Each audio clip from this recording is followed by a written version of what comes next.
değerli milletvekilleri ve sevgili katılımcılar, hoş geldiniz. SETA'nın hazırlamış olduğu Avrupa'da İslamofobi 2017 raporunun sunumunu bugün yapacağız. Ve çok önemli misafirimiz Dışişleri Bakanımız Mevlüt Çavuşoğlu bizimle birlikte. Aynı zamanda rapora destek veren, rapora katkı sağlayan arkadaşlarımızdan 4 arkadaşımız da buradalar. Çok verimli bir panelin olacağı kanaatindeyim. İşleyiş şu şekilde olacak. Benim takdim konuşmamdan sonra Sayın Bakanımız konuşmalarını irade edecekler. Daha sonra 5 tane soru alacağız. Yine ara vermeden doğrudan panelistlerimize geçeceğiz. Avrupa'da İslamofobi 2017 raporu bizim aslında 3. raporumuz. 2015 ile başladık. Ve tabii ki temel amacımız gündemde gittikçe daha fazla yer alan İslamofobi olgusunu takip etmek ve analiz etmek. Bununla phobia and creating an opinion poll. And we see that the Islamophobia has the report. This report we will introduce is filling a gap and contributing to the process to explore Islamophobia, its dissemination, country by country in Europe. Of course, Islamophobia or racism against Muslims has become a threat not only to the EU's democracy, social peace and values, but also to the different cultures, religions and nations. Specifically, Islamophobia disrupts EU's image of respect for cultures and faiths, and it also disrupts the relations with the Muslim countries. In this framework, it also disrupts Turkey-EU relations. Especially the colleagues who have written down the report, who will write down the report of 2018, of course we see that this Islamophobia has changed shape, and of course the PKK terrorists are also posing a threat, and they are just attacking the mosques. And so it is a widespread phenomena with different reflections. Of course, this report's aim is to explore the current situation, and we've got 40 scientists and also some NGO activists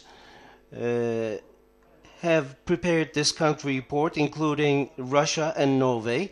The report has explored employment, education, judiciary, media, and they have looked at different events about Islamophobia, and they have also tried to develop political recommendations. And the report is issued on the 21st of March, on the day of Eradicating Racist Discrimination Day, and also they try to create an opinion poll for the Islamophobia.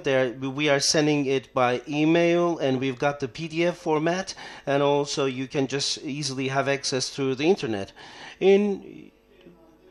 After the first year of the publication of this report, it has become a reference source for many different studies, and of course this is a positive development since it is a reference source, and especially for the hate crimes statistics, it also contributes a lot to the statistical data. Distinguished participants, the Islamophobia issue unfortunately has not attracted enough attention in the European politics, and this has not become a widespread agenda item for the European politics, just like the other racism issues. But when we look at the Islamophobia, it is a structural problem, and it is deep-rooted, and it has a form of institutional racism.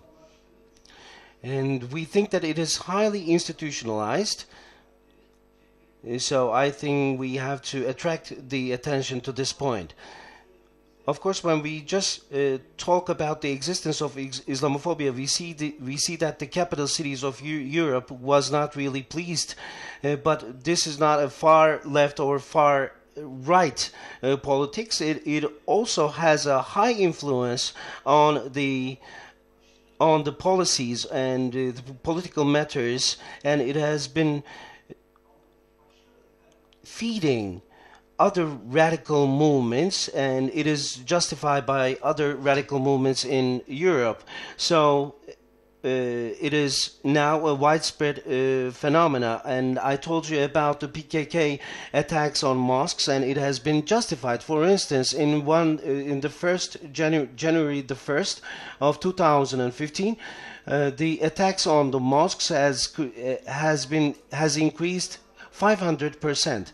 And also, when we look at the EU Basic Human Rights Agency's publication, we see that 76% of the Muslims are strongly affiliated with the countries, but especially 12% of the Muslims have been discriminated while application for jobs. But only 12% has petitioned for discrimination. But this shows us the Islamophobia concept is just the tip of the iceberg, and it is deep-rooted, and we've got highly important issues that we need to tackle, especially in the 2017 Islamophobia report in Europe. We need to fight against racism and discrimination in all layers of the society. Therefore, we have some policy recommendations for the decision makers, and if we are to count some of them, especially after the terrorist attacks, I think we need to avoid seeing Muslims as terrorists, and we need to see Islamophobia as racism. And of course, Islamophobia is a form of discrimination and racism, and we need to put this into legislation. And within this framework, we need to hold an annual conference on Islamophobia, especially by a European Union state or by the European Parliament. And of course, we need to have concrete policies, and we need to have an action plan for battling against discrimination. And of course, Islamophobia has become a widespread phenomenon, and we need brave politicians, especially for today's politics. And the law enforcement agencies should meticulously work on hate crimes and discrimination, especially discrimination against Muslim women is increasing on a daily basis. This is a very critical issue because women with veils are targeted. So I think we need to develop policies which will eradicate Islamophobia and discrimination, and also hate crimes in the internet has become a widespread phenomena as well. And of course, we need to have the proper legislation to avoid such crimes and to ban such crimes. And also circumcision, religious clothing, and for such concepts in Islam is targeted as well, especially in Austria. And of course, the bells are ringing. And of course, fighting against terrorism and also avoiding radicalism, we have to work with the Muslim countries and Muslim communities, especially while fighting against the far extreme right and extreme left. And there is the radicalization against the Muslims in Europe, and I think we have to put this into the center, and we have to create policies. Frankly, fighting with Islamophobia or putting into the agenda is very valuable. For 3 years, we've been publishing this report. I would like to thank those who have contributed to this report. Of course, they had reactions due to the reason that they were contributing to this report. And this is very saddening because the politicians have created this capital to work against Europe, and this is a negative development for settling peace. And of course the concept of otherness is another issue, and of course we need to create awareness in the politicians' minds. And I won't just keep you long, and now I would like to invite Mr. Mehmet Çavuşoğlu, His Excellency, to the floor for the opening remarks.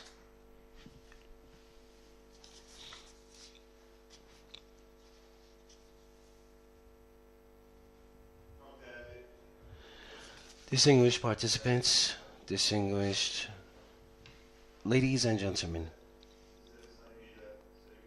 first of all, I greet you all with respect and love, and I would like to thank the SETA for inviting me to this very important event. This report of SETA, prepared by SETA, with the contributions of very important scientists, and also they had done some field work, and this masterpiece which has been completed is very useful. And I think the promotion of this report, and not only in Turkey or not only in countries with a majority of Muslim population, but also for the other countries, is going to be very important, especially in the Western world, but especially in the European countries. We are faced with a very saddening event. Extremism, xenophobia, Islamophobia, and otherness and intolerance is increasing day by day. We, as the Muslims, of course, we are talking about Islamophobia, but this is not only related to Islamophobia, and anti-Semitism is very high in the European scene. And this twisted mind is the reason of the problems, and it targets the immigrants and the Muslim populations in Europe. But Muslims, foreigners and immigrants, they did not come to Europe in the last decade, but with the beginning of the Syrian crisis. It has been a historical phenomenon after the Second World War. Including Turks, many immigrants, many foreigners have immigrated to the Western countries, to the European countries for various reasons. But today, people are targeting immigrants and foreigners as the cause of the problems, root cause of the problems. So it's not fair. Of course, the unsuccessful economic policies of the European countries and the results of these unsuccessful policies and the financial crisis, when we talk about them, the immigrants are not the root cause of this problem, because the immigrants are contributing to the economic development of these countries.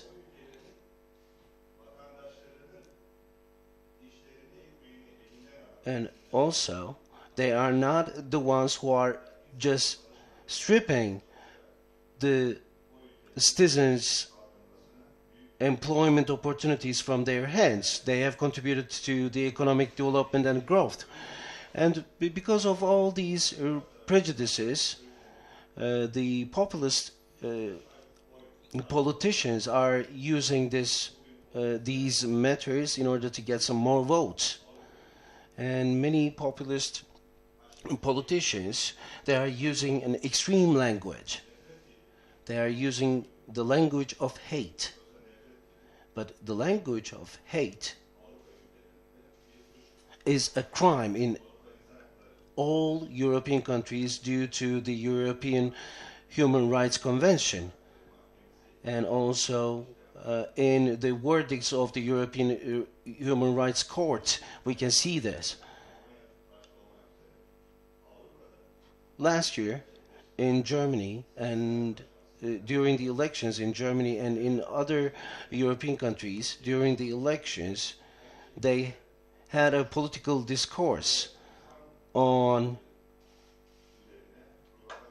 seeing Turkey as an enemy, and they were using the language of Islamophobia. And unfortunately, the political parties in the middle is shifting towards the extreme left and right. They are using the same rhetoric. And because they don't want to lose votes, they want to just get back the votes that they are using. But of course, since they are using this language of hate, they are continuing to lose votes. Frankly, the racist parties and their discourses is justified. Therefore, the parties, the central parties, should be stronger than ever. And the other problem is press in Europe. The European press has also get on the board with this populist movement. And when we look at the language of the press, they have xenophobia, they have Islamophobia, and it is obvious. Who will just reverse this cycle? The NGOs. It might be NGOs, intellectuals, academics, or the politicians who have a firm ground against these movements. We cannot say that all of Europe is ignoring these movements. But there is another double standard here. For instance, racist, anti-Semitic, or anti-Roman movements are considered seriously. But Islamophobia, or the discourse of Islamophobia, or the actions or attacks on the Muslims are seen as petty crimes. But this is a crime against humanity. These movements are crimes against humanity. We need to be sensible, or just as sensible. Islamophobia, unfortunately, is not really considered seriously in Europe. It is another form of racism. Especially the politicians do not see it this way. On the other hand, politicians, administrators need to be sensible about the attacks on these communities, on Islam. And unfortunately, judiciary is also affected by all these movements. Anti-Semitism is considered seriously in Europe, but other ethnicities or hate crimes against other communities or faiths are not considered seriously.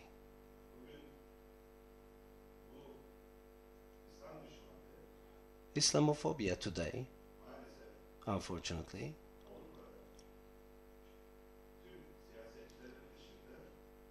apart from the politicians, it has a ground in the communities as well. How are we going to change this?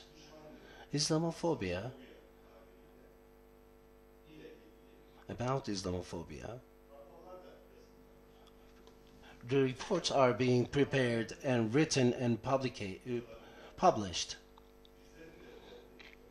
Of course, we had some policy recommendations to the European Union in different institutions. There were Islamophobia reports written, if you look at all these reports, if you read these reports,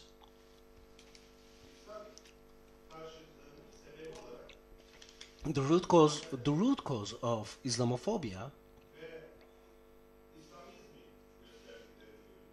is shown as Islamism and Muslims. If you are to criticize Islamophobia and to bring policy recommendations, they see the radicals, the extremists as the root cause of Islamophobia.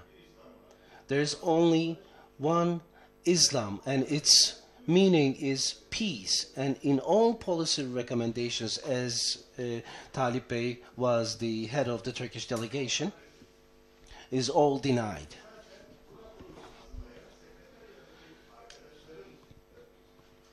And the ones who have prepared the report, the Secretariat, has shared the same ideas and visions. I'm not blaming everyone, but who is preparing this report? Who's preparing this draft? The Secretariat is preparing it, and unfortunately they have this vision. When we talk about Islamophobia, not only the discourse of the politicians or the news, the articles in the newspapers, or the rhetoric, this has become an action, unfortunately, as the chairman of SETA mentioned in his remarks. Unfortunately, there are real attacks to the foundations, to the mosques.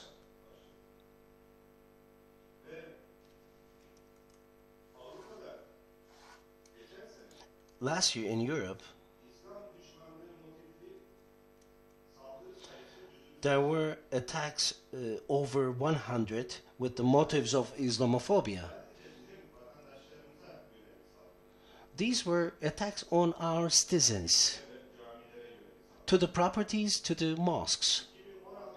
When we look at the numbers in 2016, 128 attacks made on properties and mosques.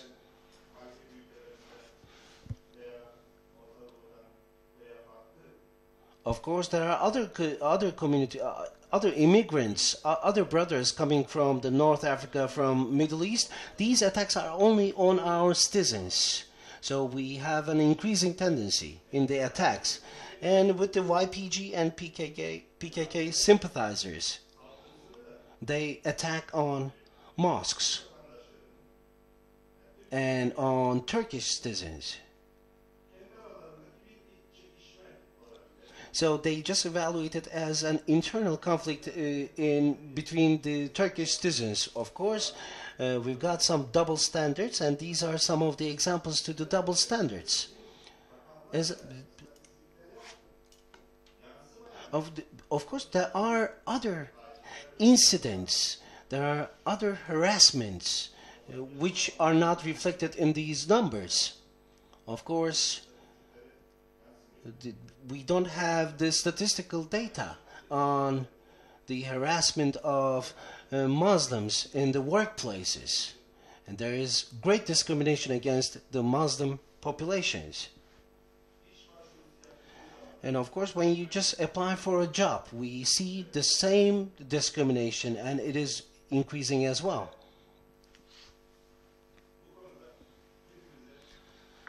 And of course, we've got all our responsibilities on our shoulders. All in all, Islamophobia should be considered as a crime, and it should be in the legislation. Islamophobia in Europe, in order to incorporate Islamophobia as a crime, we don't need new Auschwitz. We don't need gas chambers. We need to learn our lessons from the history. When we see anti-Semitism and it is considered as a crime in the legislation, but Islamophobia is even a greater problem and it should also be considered as a crime, and it should be incorporated, and there should be sanctions. And there is another issue that we exert great effort, especially in the textbooks, the hate crimes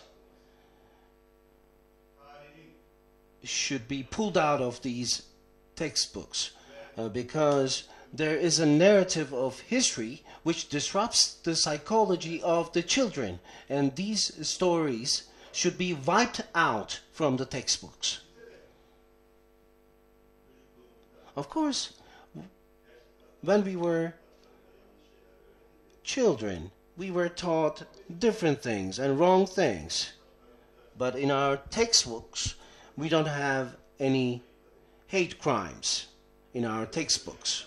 We had prejudices and biases as well about us and about the countries that we were fighting against. Of course, we had some negative stories, but in today's world, these are not acceptable, and all these should be cleansed off from the textbooks.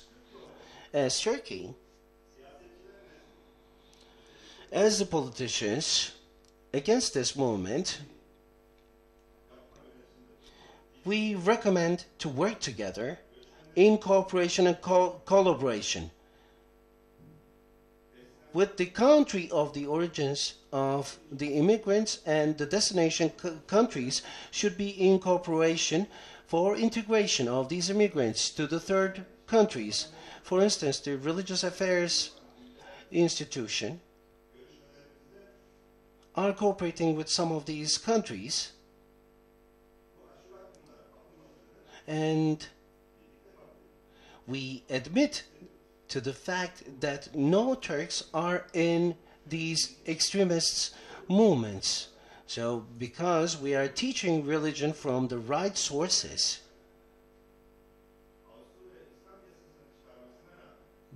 despite the fact that Austria has enacted the law on religion, our Religious Affairs Institution is working together with the Austrian institution in Austria with Kellen Klassen, and he was a professor of Mr. Hafiz.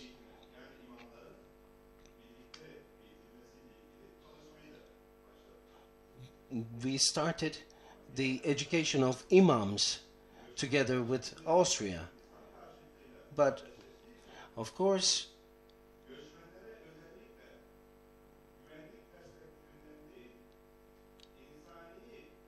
we need to create this understanding that immigrants are not to be feared, but to be seen as citizens of that country and contributing to the welfare of that country. Today, for instance, they have created this image as seeing Muslims and immigrants as enemies or terrorists. During the Second World War, it was Jews. This is a disease. And when we look at the history of the European countries, we had wars of religions and different creeds. Of course, there will be other enemies, and there will be other clashes between the communities. Maybe you're an Orthodox, maybe you're a Catholic, and maybe you're coming from north or from south. So this has become a real problem. During the elections, there was a discourse about European Union, including Italy and many European Union member countries. There were some countries to exclude some of the European Union countries, such as Italy. And they said, okay, let's go back to the founding partners as the European Union. There is no Islamophobia here. What I try to say here is that these movements in the European countries is disrupting the values which brought together the European countries. Therefore, immediately we need to take certain precautions to reverse this trend. The European Council and OIC, AGIT, and in the UN, we just try to keep this Islamophobia in our agenda.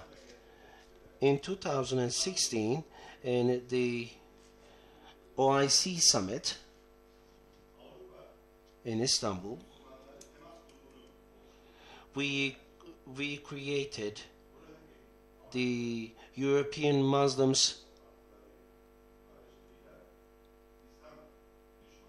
Connection Group in order to help and in order to create awareness about Islamophobia, racism, and also discrimination against the immigrants. As Turkey, we are trying to help our citizens.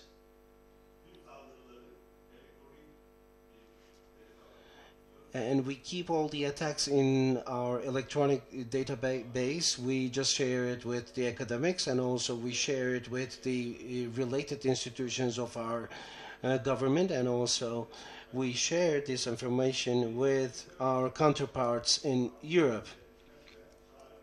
We have a call center serving in 6 different languages.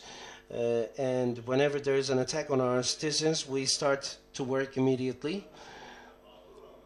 And to the victims, we just provide legal assistance, not only to our citizens, but to other nationalities as well. Today, in our 39 representations in our embassies, we have legal consultants who provide services for our citizens and for other Muslims. We will continue to give this consultancy to our citizens all around the world. This work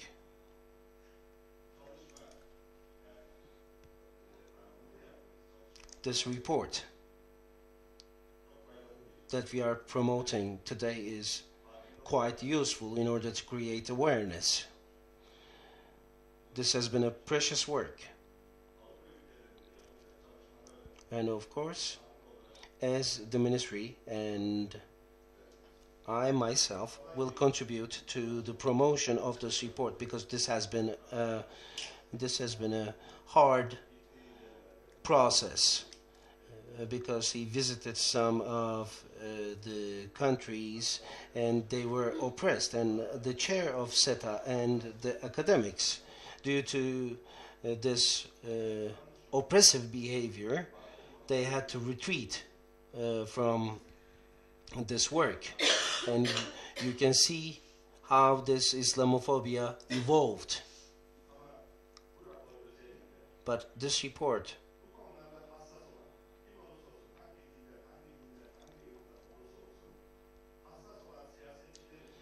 is going to be a guide for the politicians from any religion, from any ethnicity, and it also needs to be a guide for the press, and we have activists as well. We cannot really blame everyone to be Islamophobic in Europe, because we've got some sensible friends who are activists, and this is going to be quite a reference point for all these activists, and I think we need to involve them to our works. And I'd like to thank to SETA, to everyone who have contributed to this report, and thank you very much for inviting me. Thank you very much.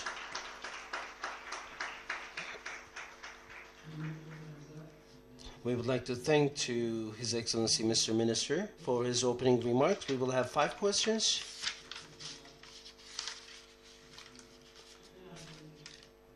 We have the microphones. Can we have the question from the back?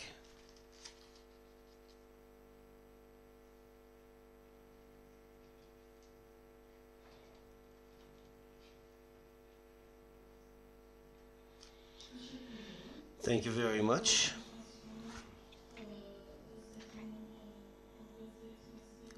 Thank you very much for this event and for this report to SETA, to our minister, Mr. Minister.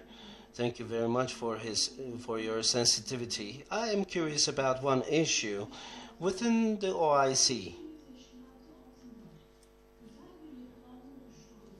I think we can have another institutional structure under the umbrella of OIC for not only the immigrants, but those who are trading in Europe, those who have settled there and those who have established their own companies, about the legal problems of these individuals, and also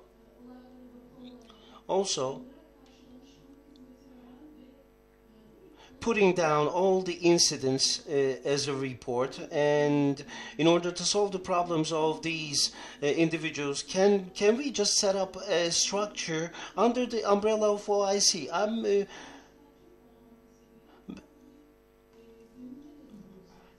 Turkey has a different stand, and of course I think it'll be very useful to set up such a structure under the umbrella of OIC.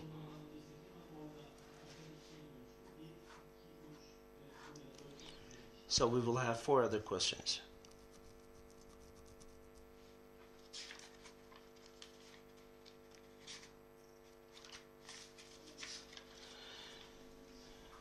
If you allow me,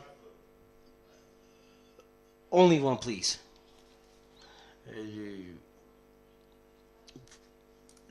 Did you have the chance to talk to your counterparts in England and in France? Because there is the possibility of the intervention of America, and could you be able to talk to Lavrov, and what is his opinions?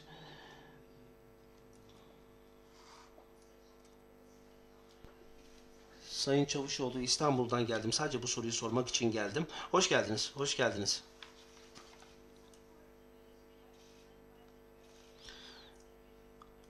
Asad rejimine karşı Amerika'nın müdahalesini destekliyor musunuz Sayın Bakan? Let's have the last question. I would like to welcome you, Mr. Minister. I will ask an abstract question. It is about the founding motto of the European Union is richness in diversity, but this has not been realized. But you know, there have been massacres such as Saraybosna, and of course we talked about differentiations such as Catholics, Orthodox, and we are talking about Islamophobia now. And how do you find the policies of Turkey in this sense, and will you have different policy recommendations for the future? Thank you very much, Mr. Minister. Islamophobia is not standing alone. We have racism, we have xenophobia, we think that it is an arching problem, and of course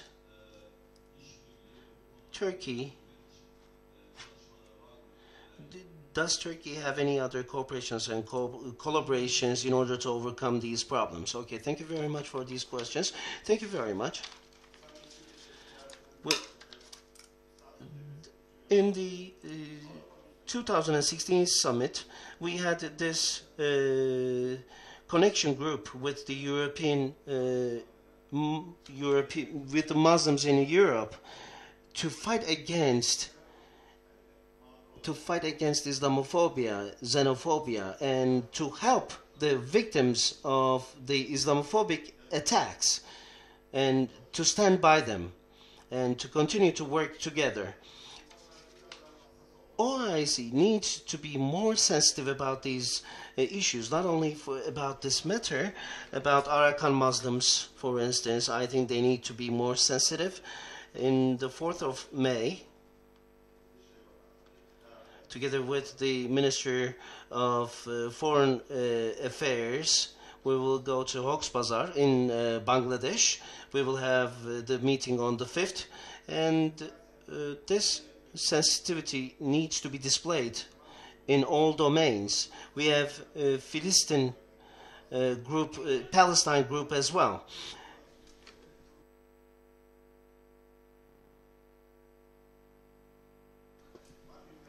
Unfortunately, in Muslim countries, we don't have loud voices against this issue, and as Turkey, we are quite sensitive about these subject matters, and of course together with OIC, and we are the term president, with the leadership of our president, we have all kinds of sensitivities. We cooperate, including Romans.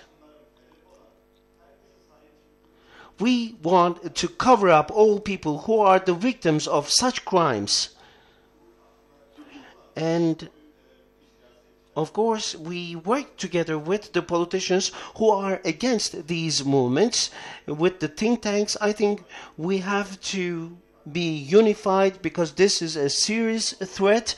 Europe is not considering this seriously. If we go back to the days of the Second World War, it would be too late. So this contact group should work effectively, and from the press, the answer, whether there's going to be the intervention of U.S. To Syria, it was vetoed by Russia, and of course, first of all, we need to explore about the chemical weapons attack, and there was the mood that the United States would intervene, but the Assad regime should just step back from the Syrian government. This was not the first incident of the chemical weapons incident. There are other types of bombardments with the barrel weapons, with conventional weapons. He killed around 1 million people. So, immediately, this person should step back, and we need to have a political settlement in Syria, because we've been continuing with the truce efforts for 1.5 years. We are just trying to bring together the opponents of the government, Astana process, Sochi process, and we have Geneva process, which is not working. I think we need to have effective mechanisms, and we need to prepare the grounds for proper elections, for the constitution, for the constituents. And of course, everybody who has the right to vote should vote. It needs to be a transparent election. And under the umbrella of the UN, I think we need a transparent process. This is very important because in Syria right now, we don't want any blood and tears, because there are kids killed in hospitals, in the schools. The response to Lavrov's response, first of all, we need to understand the context why he said that. Because while we had the Afrin operation, we were coordinating with Russia. it doesn't mean that we were negotiating for certain terms, or it doesn't mean that Russia was supporting us. We had the Russian observers, and we want the observers to leave that conflict zone immediately, so they left, and we used the airspace, air zone, and we were in coordination with Russia again so that we can avoid accidents, and our operations target is determined to kill the terrorists. And we want people who have been displaced to go back to their normal lives, so that there would be stability in the region. We don't want any piece of land from Syria. We respect the territorial integrity of Syria, and we have been supporting the territorial integrity of Syria. If we had this political process that I have mentioned, after the stability, there should be no worries about the border security of Syria. And also we need to eradicate the threat, the security threat, as Turkey. If we just give this area over to the government of Syria, the Syrian government is one day supporting these terrorists, one day is fighting against them. We've got YPG terrorists and PKK terrorists from Münbiç to Afrin. They just passed from the controlled zones which were under the control of the government. In Syria, there are many interesting issues. The groups which are fighting against each other, tomorrow they might just buy petroleum. They might just exchange weapons. They can sell weapons when there's the economic problem.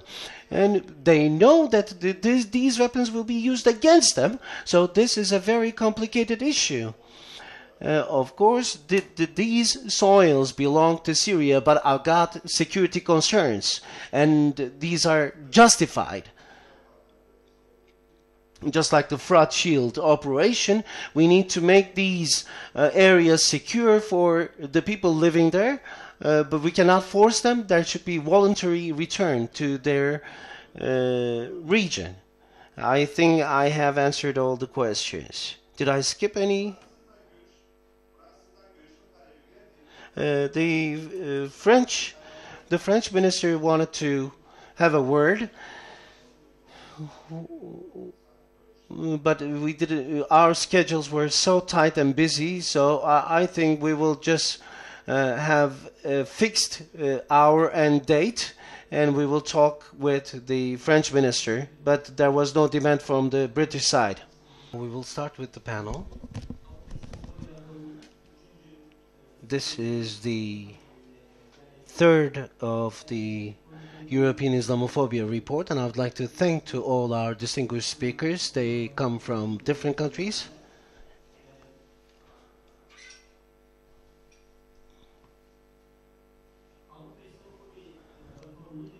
We've been publishing the Islamophobia report for 3 years. This is the third, and especially the Islamophobia, the trends, the developments in European countries. And this report is drafted by the academics and the activists. There is the introduction, the summary, and we've got the summaries of different countries, especially in Germany, Austria, and France. There are the country reports which are translated into French, to German, and also we've got the Turkish version as well, and you can easily reach the report and download it from the internet. We've got 4 important panelists who have contributed to the report, and first I would like to introduce them to you. Then of course I will give some information. We've got Ferit Hafız, who have been editing this report for 3 years. From Salzburg University. Linda Hyökki is from Finland, and also she's a researcher in Sabahattin Zaim University. Yasser Lutie is contributing from France for 2 years. Ali Hüseyinoğlu from Trakya University, and he contributed to the report on Greece, and he is from Western Thrace. And he's been working on Balkan studies. And I would like to start with Ferit Hafız from Salzburg University, from sociology and political science. He's a researcher, and he's completed his PhD in Vienna. He's been in Georgetown and Columbia universities. Apart from Salzburg University, he's been lecturing in Sabahattin Zaim University, and he is the editor of the Islamophobia report. And also, he has a book. Islamophobia in Austria. He's got many different articles on the subject, and he's got many different books, especially on Islamophobia. And in 2009, he got the Bruno Kreisky Award, the most prestigious award. And Ferit Hafız now is going to talk about the findings, overall findings, especially the main trends in Europe. He's going to summarize them. You have the floor, sir.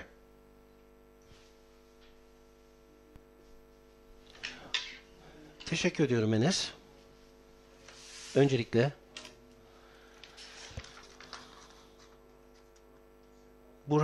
Profesör Burhanettin Duran'a teşekkür etmek istiyoruz. Gerçekten bu raporun hazırlanmasına müthiş bir zemin sağladı 2015 senesinden bu yana. Enes'in benden yapmamı istediği şeyden öncelikle bazı kelimeler var. Benim için bile sıra dışı kelimeler bunlar. Sizler tabii ki bu raporun yardımcı editörleri olarak rasyonel bir şekilde konuşmadan öncelikle insan olarak konuşmak istiyorum. Dürüst olmam gerekirse gerçekten çok üzgünüm.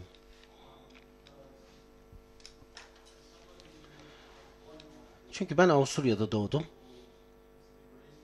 Avusturya'da büyüdüm. Ve hayatımın büyük bir kısmını Avusturya'da geçirdim ki bu da Avrupa Birliği'nin bir parçası olan ülke, biliyorsunuz. Ben şimdi toplumumuzdaki bazı trendlerin gerçekten çok zarar verici trendler olduğunu düşünüyorum. Sadece Müslümanlar için değil bu. Yani burada öncelikle hedef gösterilen Müslüman topluluktan bahsetmiyorum. Aynı zamanda bu İslamofobik eylemleri gerçekleştiren insanlar için de çok zarar verici olduğunu düşünüyorum. Yani hicap giyen bir kadın söz konusu olduğunda ve fiziksel olarak şiddete uğradığında bu hem bu suçun failini hem de mağdurunu insanlıktan çıkarmaktadır. Çünkü gerçekten insanlığını some of his humanity to treat other human beings in a human way. So Islamophobia is not only changing the stance and the position of a religious minority in Europe, but rather it is also changing the whole of the society in itself by dehumanizing our European societies. Many of the European societies and stakeholders, politicians, media representatives may feel threatened by us criticizing the role and the development of Islamophobia in European societies. But actually, if they are true to themselves, they would understand that we are actually helping them.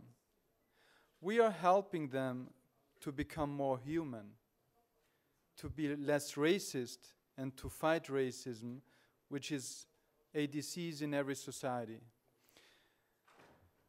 So before giving kind of the expert perspective, I really wanted to say this because I think we have to understand behind all the structures we are analyzing, the tendencies, on some of them on a more or less macro, meso political level. Behind all of these are human beings that are threatened in their very existence because they are not seen as equal human beings in their respective societies. So now let me speak as kind of the expert to you. Enes asked me to give like a general summary of what we have been witnessing in the year 2007. And obviously one of the main issues that we have been observing was a tendency that there is a very strong shift to the far right. And I don't mean that per se in a way to speak of the far right as the formation of political far right parties, but rather the far right as a political style, as a political culture. Still, most of the far right political parties are in opposition. They are not in power. So there are very few countries actually in the European Union and beyond, like Austria, where I come from, or Bulgaria or Finland, where you do have far-right political parties in power. And we also see that the effect this has is very huge. Like I come from a country where we just like last week the government was proposing a law which it said to implement until this summer, a law that bans the hijab for pupils in kindergarten, in preschool, and in elementary school. Obviously, this proclamation has no basis since, as you may know, there are very few pupils at this age who wear the hijab. But still, it is not really about wearing the hijab or not wearing the hijab, but rather it is about trying to mobilize and divide the society along religious lines, which are racialized in a sense of how we understand Islamophobia as a form of racism. So we absolutely see whenever a far-right party comes in power, it has serious implications. I say this because many political scientists even would argue, and had argued before that whenever a far right is in power, they kind of have to cultivate cultivate their political culture and style, and they cannot really put all of that in practice, which they had been preaching years before. But in the case of Austria, we very clearly see the very opposite, as much as we would do it, let's say, for the United States of America in these days with their new president. But even when the far right is not in power, but when it is in opposition, we absolutely see that it definitely directs the way in which people speak in a society about Islam and Muslims. So in a way, they are leading the discourse for the whole of the society. We can see that, for instance, when some other political parties who are in power try to co-opt those agendas of the far right that have originally been raised by the far right political leaderships. And I think this is much more dangerous, actually, as when we see political far-right parties being in power and implementing far-right policies, because social democrats or Christian conservative parties, they will try to legitimize a very specific Islamophobic agenda under a different slogan, with different argumentation. And this is in a way much more dangerous because it gives you the idea that this kind of Islamophobia is not really racism, but is kind of a legitimate way to regulate Islam and Muslims in a society.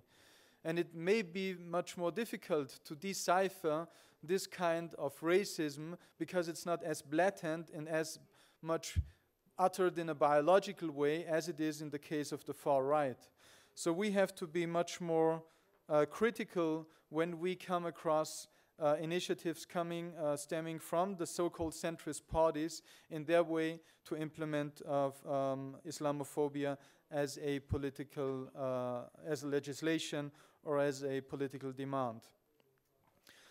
When we speak about Islamophobia in power, we can say, for instance, just to give you like one example, the Progress Party's Minister for Immigration and Integration, Sylvie Listhawk, suggested a prohibition against hijabs at elementary schools, or the Austrian Chancellor, who is also coming from the Christian Conservative Party, just argued before the elections that all Muslim private kindergartens should be banned.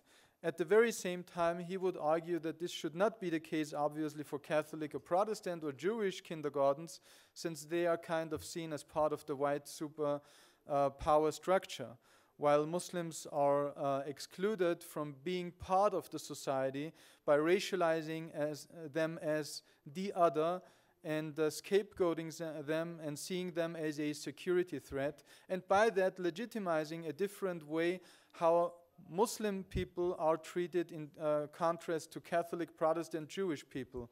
So what we also see on a larger social and political scale is that the very notion of citizenry and what a citizen means in a democratic state is actually altered.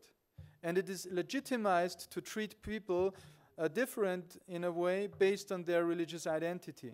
And I think this very much shows us that Islamophobia is first and foremost a threat to the very foundations of democracy itself, rather than being first and foremost a threat to the Muslim people. Besides the co-option of Islamophobia by the centrist parties, what we also see is that many people would even in our days still deny the suffering of Muslims. When we see the media landscape today, we see so many people arguing, well, there is no Islamophobia, and Islamophobia is nothing less than a combat term that has been raised by Islamists to push for their agendas. So they actually deny the very suffering that is going on behalf of the Muslim minorities. And again, this is very dangerous, as much as it is dangerous that we see that education and the academia is used by those in power to legitimize their Islamophobic agenda.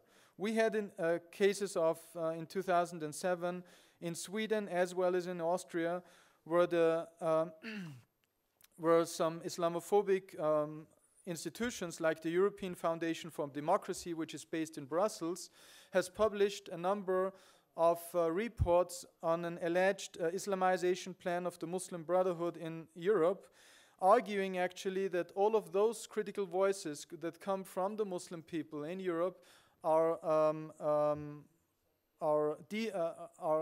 marked as being Muslim brothers, and as by that legitimizing a kind of an Islamist agenda.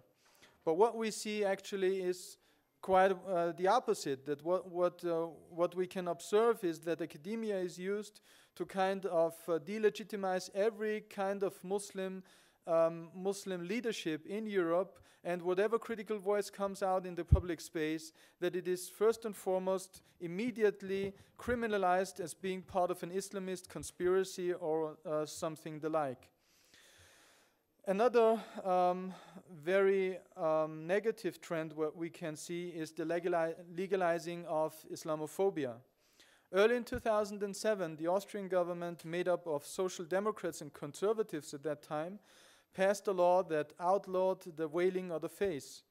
Romania followed suit, and there is also legislation now which is being discussed at the moment. And also in Latvia, we have a draft law on the restriction of wearing a face veil. As well as in Belgium, we have a parliament which voted for the limitations on ritual slaughter, and halal slaughter and circumcision is also debated in these days. We see, for instance, the Dutch Christian Democrats, which is not as the name would like to reveal, a very radical political party. It included in one of its election campaign pamphlets a ban on the financing of mosques from abroad as a way of kind of eradicating what they would call radical Islam. So also the strategy of so many European nation states to try to cut every transnational contact between Muslim institutions, while at the very same time being very open to the Vatican, supporting every kind of Catholic church in their respective nation states, or let's say the Mormons who could missionary proselytize in their nation states and being supported by the United States of America and Utah, or any other kind of Protestant church, or the Jewish community being supported by Israel. Again, the only people where you have a different treatment are the Muslims. So obviously their argument for this is they want to disconnect the Muslims from the bad Muslims from abroad, be it the bad Turkish government under the leadership of Erdogan, or the bad Saudi leadership under which supports Wahhabism, or any other idea that is made up. Again, what we see, they argue this based on the idea that a security threat is coming from abroad. But when the same ideas are discussed on behalf of Jewish, Protestant, Catholic, or other minorities or majorities, there is no problem at all. And again, this is fundamentally questioning the idea of what citizenry means in a democratic nation state. Among the many problems that we are facing, and it was already said in the introduction remarks, obviously the issue of violence has become an increasing problem. And I'll just speak about one issue here. A number which is revealed by the Diyanet-connected linked DTIP in Germany, which says that in 2007 there had been 101 attacks registered on mosque buildings, which means that in average we have nearly every third day an attack on a building which is dedicated to the practice of religion in Germany. And I think, these numbers are really revealing. We know at the very same time that whenever these attacks happen and on Jewish communities, there is a big outcry. And as the foreign minister has already said, there is a reason why we have this outcry. Because we have a history in Europe. We have a history of killing 6 million people based on the identification of their racial or religious identity. And I think we do not want really to go the same way with another religious minority. This is not what the idea of Europe is all about, right? So seeing these numbers, I think we have to also see that we have to tackle this in a much more robust and substantial way. And I don't want to repeat all the recommendations because you can find them already in this report. But one of the recommendations on a EU level, which has to also materialize on a national level, is to at least, as a first step, to recognize that Islamophobia is a problem. As long as we are living in countries where the political representatives of these nation states still argue that Islamophobia does not even exist, that it is a combat term that is invented by Islamists, that we do not face a problem, but rather we have to tackle radical Islamism. As long as this is the case, there won't be any solution. So first and foremost, we have to really change the consciousness and create a critical consciousness and awareness that Islamophobia is a challenge to us all, and not only to the Muslim people. So we see also on an EU level, and this is the last point I'll talk about, that there are more and more forces that try to legitimize their Islamophobic agenda by framing it in a very liberal way. And I'll just give one example here. The European Citizens Initiative Against Extremism, in short called Stop Extremism, which was founded last year, initiated by two leading figures, Seyran Ateş and Efgani Dönmez, two Turkish origin people, who are pushing for an agenda to actually criminalize every kind of Muslim institution in Europe.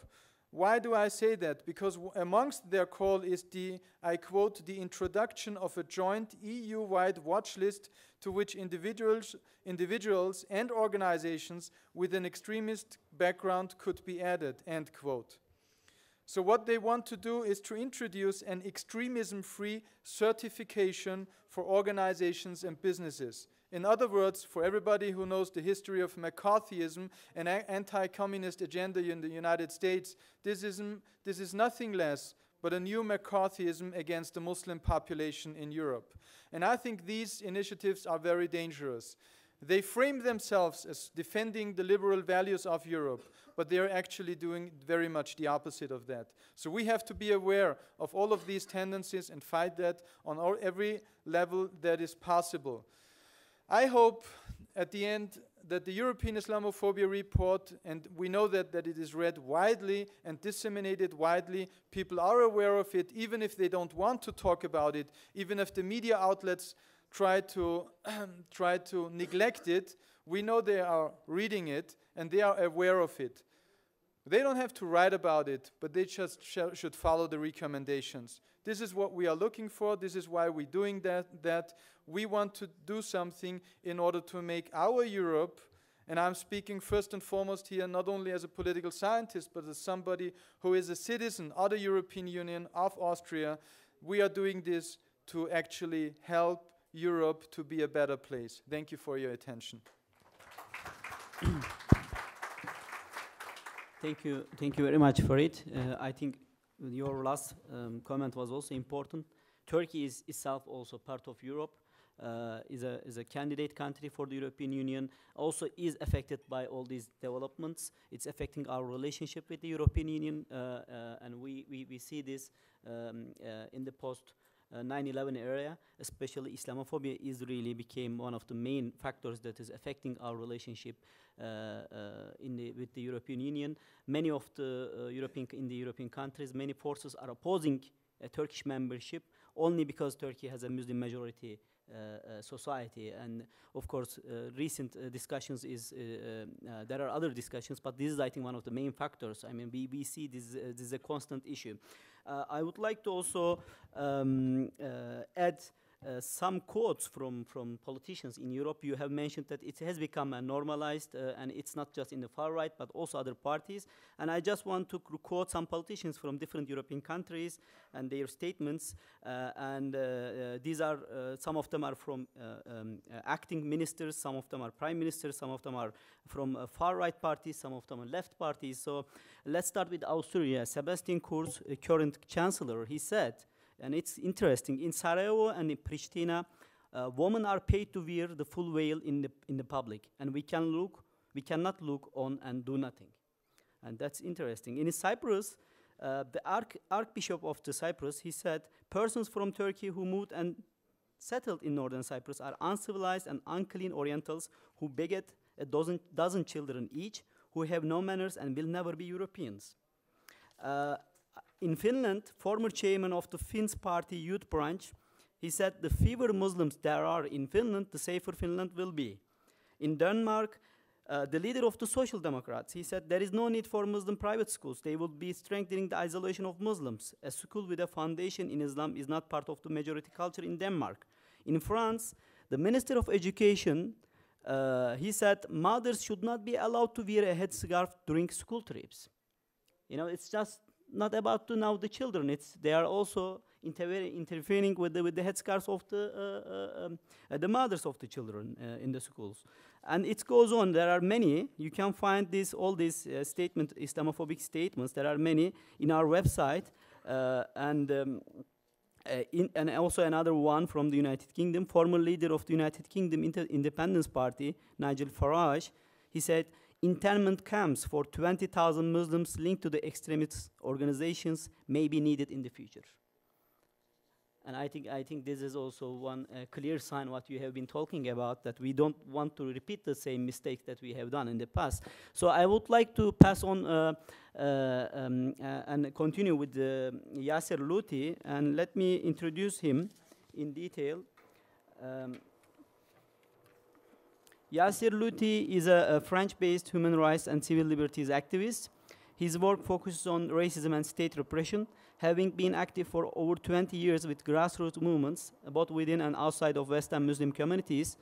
He now heads the Justice and Liberties for All Committee based in Paris, France. He is part of the European coalition that currently works with the European Commission's coordinator against anti-Muslim hatred and has launched the Transatlantic Coordination Against Racism and Repression.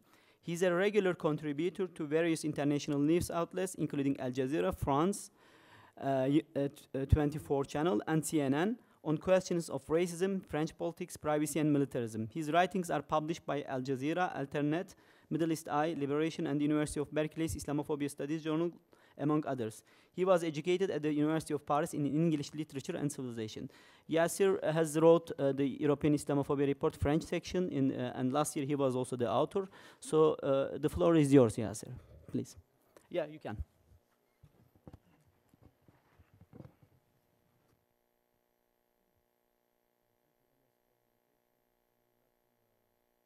To sincerely thank SETA for allowing us to have a platform to publish our findings and also to encourage people to bring forward their own research work, their data on anti-Muslim crimes, and especially to give us an international platform when our own government does not even want to speak to us.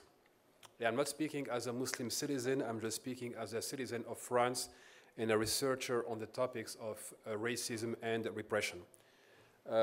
I have titled the 2017 report Censorship and Repression because last year it was titled The Laboratory of Islamophobia and how France is leading and paving the way for Islamophobia around Europe and even in North America.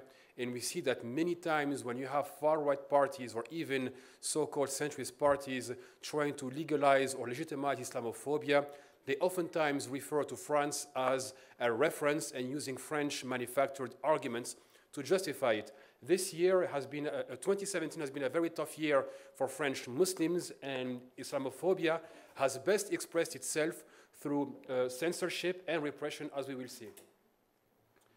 So this declaration was made by the former socialist Prime Minister Manuel Valls, who has now become a violent militant pushing for an anti-Muslim agenda in France.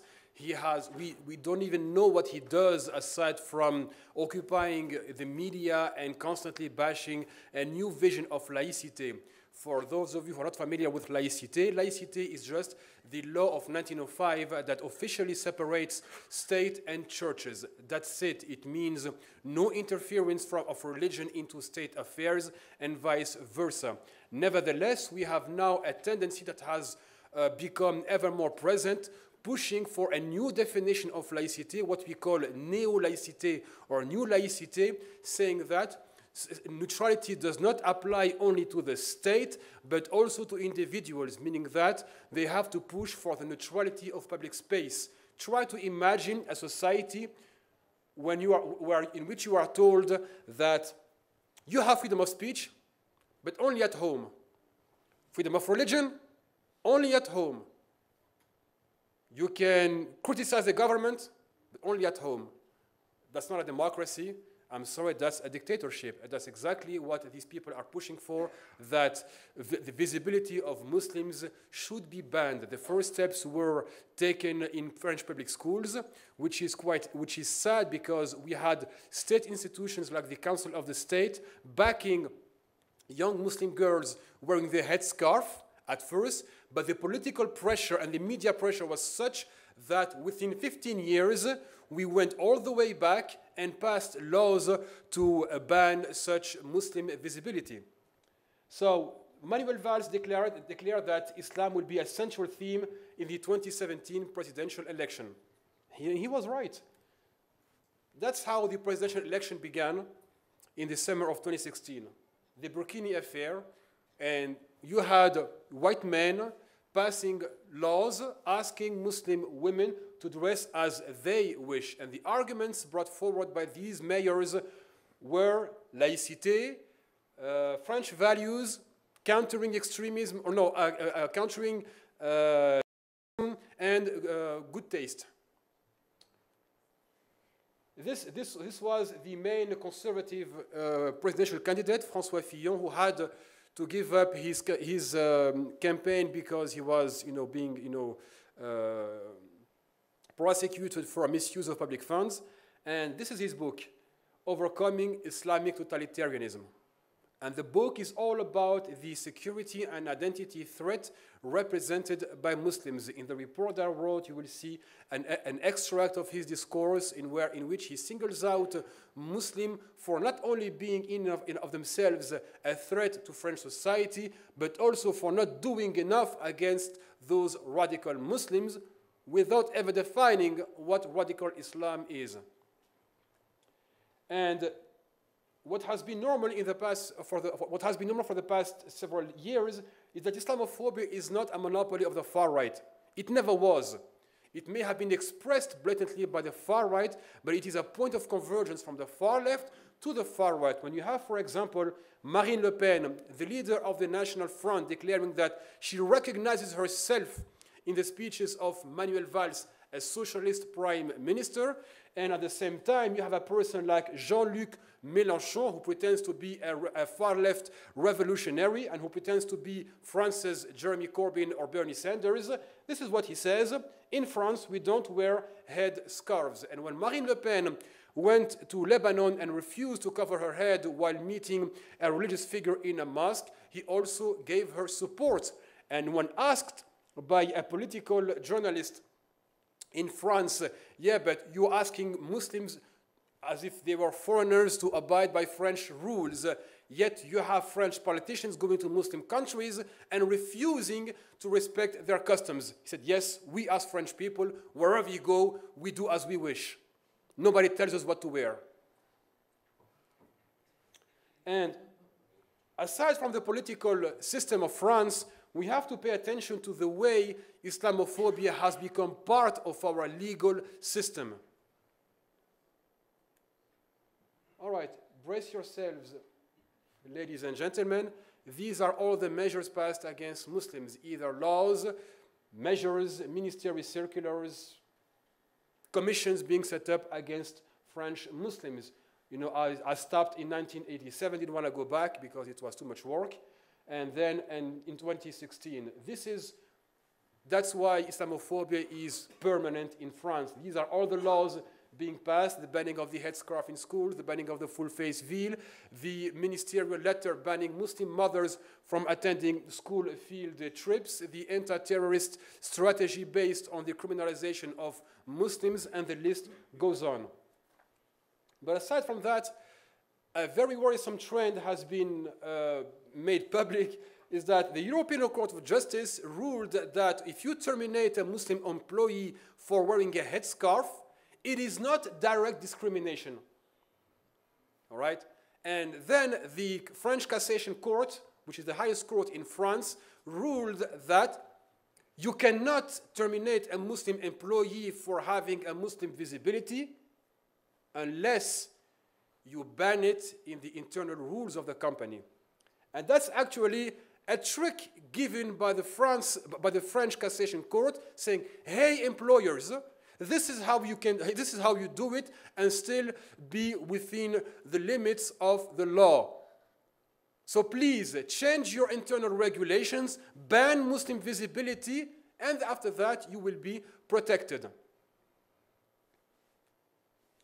And of course, as international terrorism has been making headlines on a regular basis, we of course have a so-called campaign against radicalization. I'm still wondering what radicalization means. We know against whom it is applied: against Muslims. Muslims who wear a headscarf, Muslims who pray, go to the mosque, fast Ramadan, Muslims who dare to say no to the French government, Muslims who are unhappy, Muslims, etc., etc. Every single time a French Muslim citizen dares to show up and identify as a Muslim, he can potentially be labeled as a radical. And what's dangerous is that we have had massive campaigns against radicalization without defining it. But I have a question. How come the word or the term radicalization does not apply to French Jewish citizens who go and join the Israeli army and commit war crimes in the Palestinian territories? And they get hired on French soil. The Israeli army sends people to hire French kids so they can enroll in the Israeli army, so they could kill people. Isn't that radicalization? I don't know. You tell me. Same thing applies to white supremacists in France when they go and join the Ukrainian front and fight alongside the Russian forces. And they are trained to manipulate weapons and kill people. Isn't that radicalization? In my humble opinion, yes. Nevertheless, radicalization does not apply to those people. And with the October 2017 law against terrorism, I guess it must be the 30th law against terrorism within 25 years, this law has turned France into a country living under a permanent state of emergency. We know that my country made headlines with the state of emergency, the ransacking of mosques by the police, the brutal police raids against Muslim families, the humiliation of Muslim fathers and mothers in front of their kids, and the list goes on. But those measures now are now permanent. They are part of the law. And today, any prefect, which is the local representative of the state, can decide to shut down a place of worship without having to justify him or herself. So now we have, let's say, pretty impressive figures of people who have been labeled as radicals and put on a watch list. 17,393. Very impressive, right? But on what grounds? Nobody knows. Any person can be denounced by his neighbor, his employer, his classmate, his workmate, etc., etc. Those people end up on a list, and nobody knows which criteria are used to justify such reporting. History does not repeat itself as it was. Nevertheless, I went to school, and in my history classes, we were taught that Jewish doctors were denounced by jealous non-Jewish doctors in France, and they ended up being deported.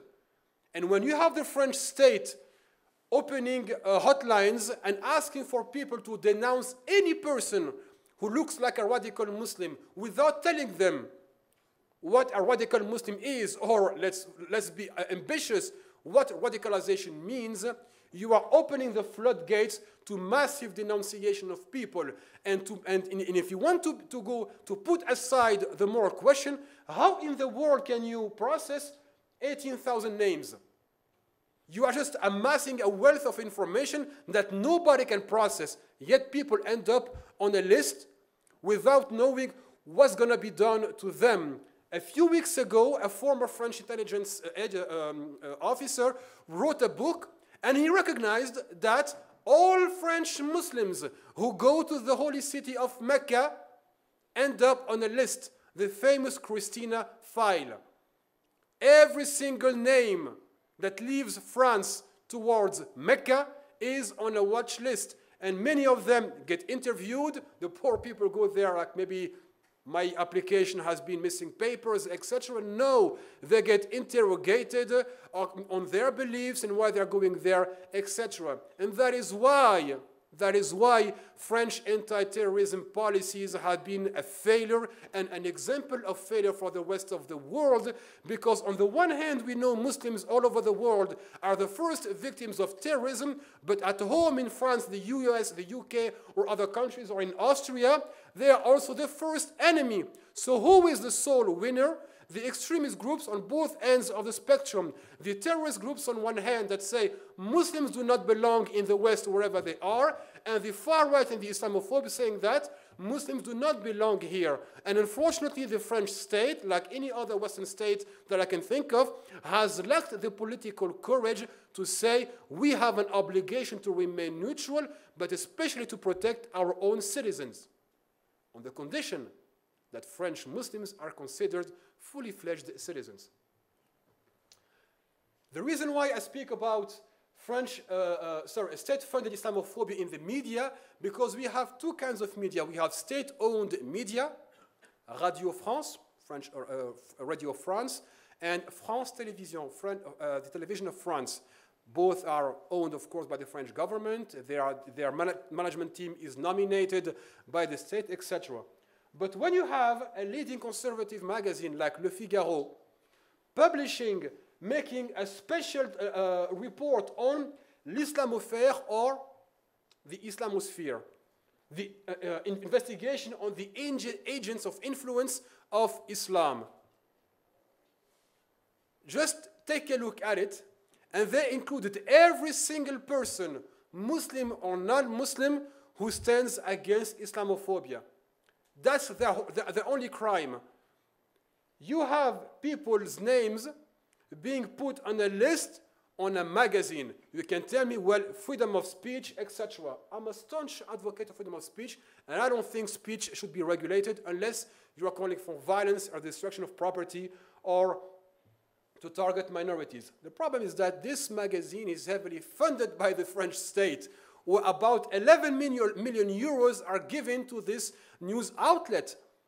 How come the state can fund such media outlets without asking them what they're doing with that money? So when the state makes a blank check to these organizations, pushing for a specific agenda, knowing very well they are contributing to the normalization of racism, well, I'm sorry, the state is funding racism.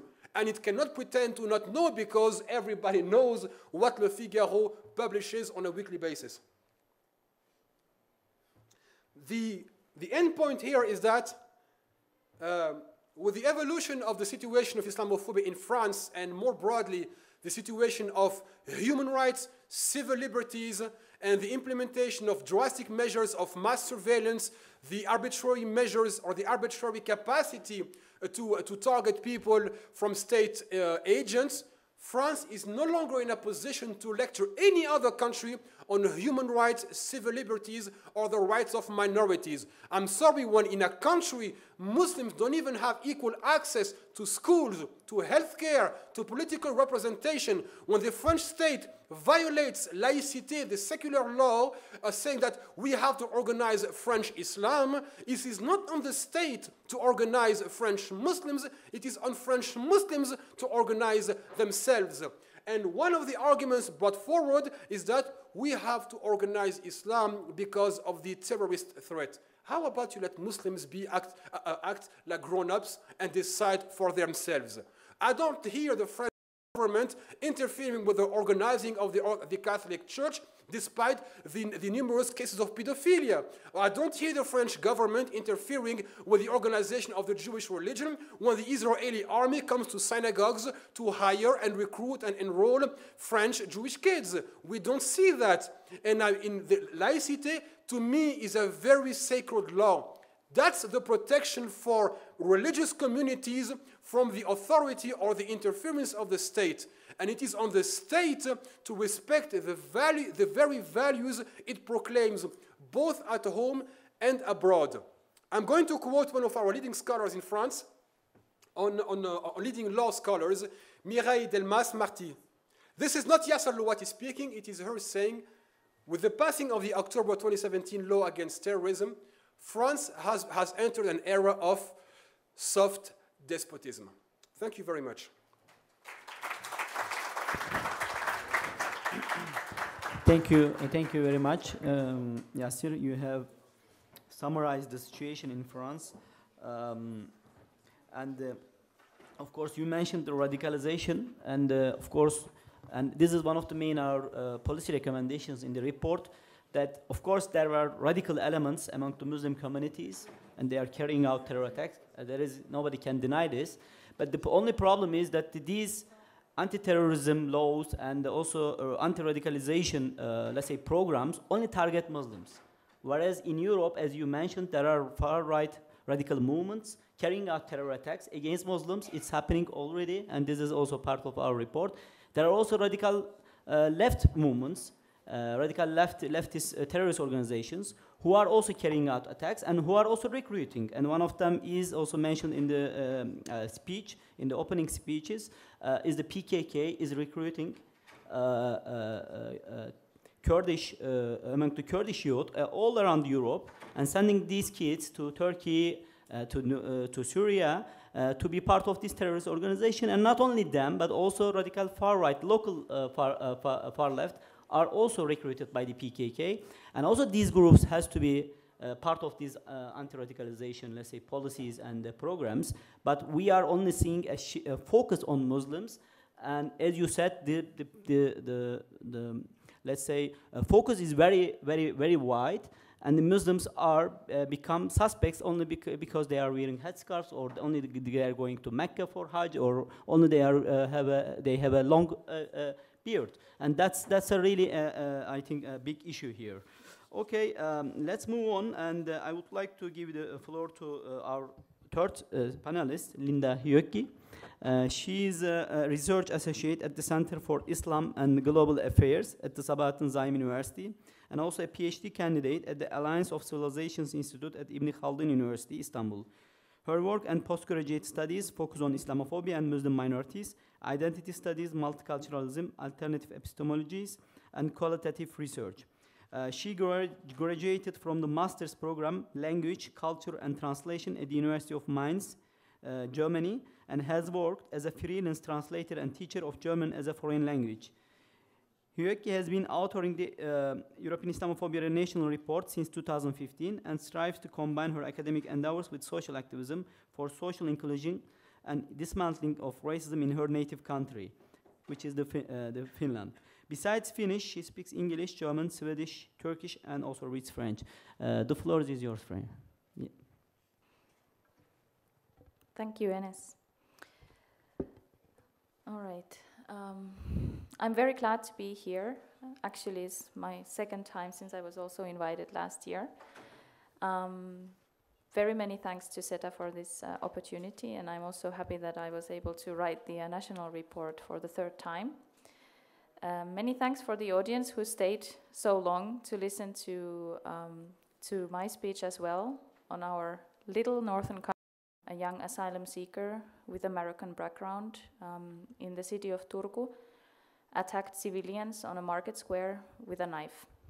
Luckily, there were very few casualties, and the Finnish police handled the situation well. And at the moment, actually, the guy is being he's in the court. There is a case against him, so hopefully that will end to a justice. So it was in the fall of 2017, and after this attack, actually, there were two kinds of significant things that we can observe in Finland. First is that the Finnish politicians, they had a quite strong stance about hate speech against Muslims. The Finnish Premier Minister, he himself appealed to the public, saying that nobody should answer to hate by hate. And afterwards also the chairman of the Finnish political parties, of the parliament parties, they held a meeting, and they signed an appeal which had a similar stance. However, we were talking previously, the colleagues were talking about the effects and the influence of far-right politics in terms of Islamophobia.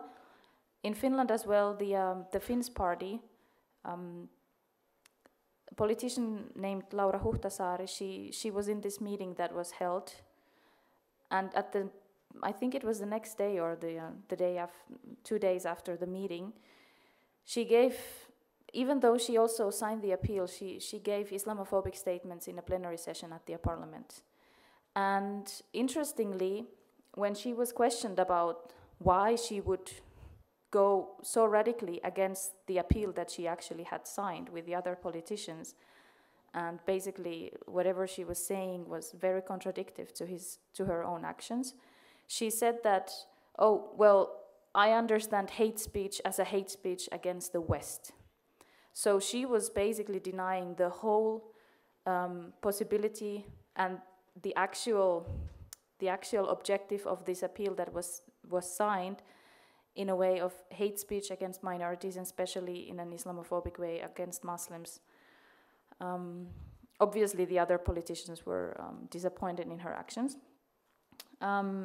And at the same time, the Young Muslims NGO, they were collecting reports from the public, from Muslim individuals, on how this stabbing had affected just the common people. And indeed, within the week that was directly in the aftermath of this tragic incident, there were several reports about physical attacks and harassment cases against Muslims around Finland. And however, I mean, this is something that is also going on in other countries as well. In Finland, it's just in smaller numbers.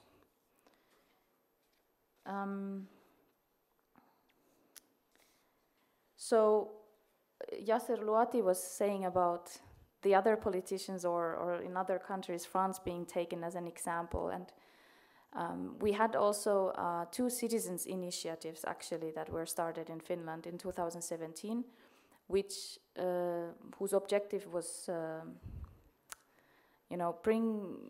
bring a law against the face veil in the public. And actually, in these citizens' initiatives, France, they were quoting France directly. However, these citizens' initiatives, they were not very successful. You need in Finland to have at least 50,000 support votes within 6 months in order to that initiative to go to into discussion at the parliament. And they managed to collect maybe only 10%, which is of course a positive indicator of the support of the common public for this, or the lack of support of the common public for these kind of law amendments. And also a newspaper reported about the on a survey in which politicians gave statements about such kind of bans, and actually mostly the politicians, they didn't see it as a necessary action. Again, the only politician who said that this should be implemented was from the Finns party. Yes, there was a very interesting case in terms of employment in 2017, which shows how deep into the, or how, the Islamophobia affects structural discrimination. You mostly hear of cases where women employees are not allowed to wear the headscarf, and also, of course, there is now the discussion from the European Court of Justice ruling and its impacts. However, in Finland, we had a case where an engineer's contract was terminated on the grounds that he wanted to use his lunch break on Fridays in order to go and join the Friday prayers in a nearby mosque. And why was it a discrimination case? Because this workplace actually allows all the other employees to run their normal errands as they wish during the lunch breaks. So actually they don't care where the employees go for the lunch break because they can leave the workplace freely. But this engineer, he had spoken about his aims with the employer, and after this talk, they informed him that we cannot actually keep you here with us because of what you are aiming to do, and this sort of, that was the argumentation. And actually I just read a newspaper article. This case is at the moment being handled by the police, and they are, it's going to the direction of seeing if there is some sort of conviction needed about the discrimination. In terms of education, I mean, we heard earlier statements about school books, but this year in Finland there was less to be reported about what actually within the education system, what is going on within the education system, but the one big Islamophobic incident that I looked at was a demonstration against Islamization, as always, the alleged Islamization of XYZ country. And here the motivator of this demonstration was actually a multicultural morning opening program that was held in a school. And this school had given the opportunity to the students to design and run the program by themselves, and it was just about the Ramadan time in the summer, and the students had decided to play a short snippet from the Quran recitation from the Surah Al-Baqarah, where the Ramadan is being mentioned. And while these verses were recited from the loudspeakers of the school, since the morning program is being streamed through the loudspeakers to all of the school, so everybody can hear, some people took it completely out of the context and built a narrative how, this is, they are using the school in order to Islamize the students, and they are forcing them to listen to the Quran, and so on and so forth. And then a group from the far-right nationalist, fraction of the society, they held a demonstration against Islamization in front of this school. So it affected actually the students quite a lot, because this was especially a school where they had many students with Muslim background, and obviously it was a traumatic event for them.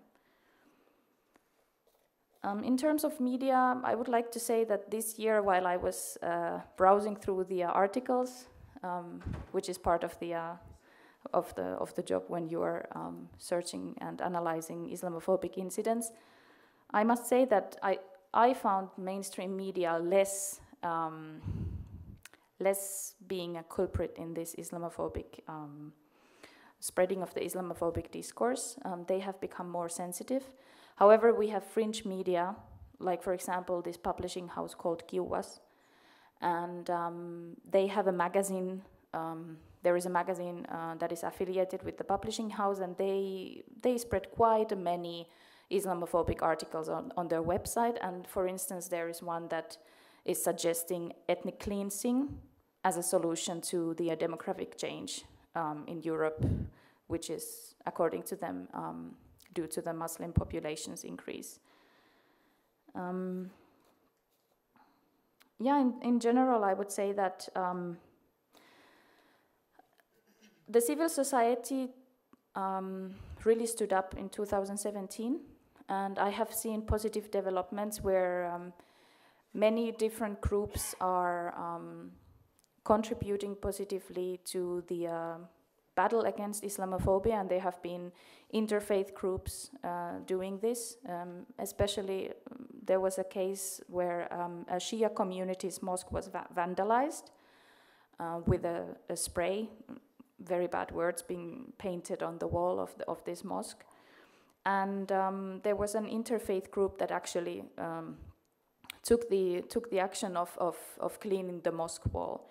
And also the Young Muslims NGO is being very active, and they have, for example, produced a video on YouTube in which they call to all the Muslim youth not to be scared and to, be proud of their roots and be proud of their religion and be proud of their identities as Finnish people. And this was a reaction to those stabbings in the city of Turku that I told you about before. And that is also the reason why, for example, in my policy recommendations, I emphasize the fact that I think it's super important when people in the power, policymakers, stakeholders, anyone, when they do any work on Islamophobia, that they actually work closely with these civil society organizations. Because I feel often that there might be one group that always gets the word or is being listened to, and obviously that is part of the kind of image of Muslims that the majority wants to paint, because there is like this one group that fits the picture of the good Muslim. But actually more voices should be heard, and all sorts of civil society organizations, mosque communities should be taken into consideration. They should be consulted, obviously. In my opinion, it's something that we shouldn't even be asking for when we have things that affect Muslims, that you actually ask the people also and consult them who are affected by these decisions. And I mean, I only had a short report this year, and there is much to tell about the country and about the social dynamics that are going on. in Finland, but maybe afterwards, if somebody wants to ask something specific, I will be happy to answer some questions. And by the way, I just wanted to comment that this quote that Enes, you took from the politicians, you were quoting politicians from across Europe. The person who said this thing, he was actually convicted for incitement for hatred for this quote. And however, the interesting thing is that he himself, after he saw that I had written the report and I had quoted him, I have quoted him, I think, in two-year reports, actually. So he's one of my favorites. So he wrote a blog post where he expressed his disappointment in me as a fellow Finnish citizen spreading lies about him. And yeah, so Sebastian, if you are listening to this, I'm open for discussion. And I think that one needs to differentiate, because he himself also, he argues that, oh, these comments are being taken and, you know, stamped or stigmatized as Islamophobic, even though we are just, you know, criticizing Islam. But that's not the case. I mean, all of us know, and the editors of the report, they have also in several instances emphasized that Islamophobia and cultivated discussion on Islam and on Muslims are two different things.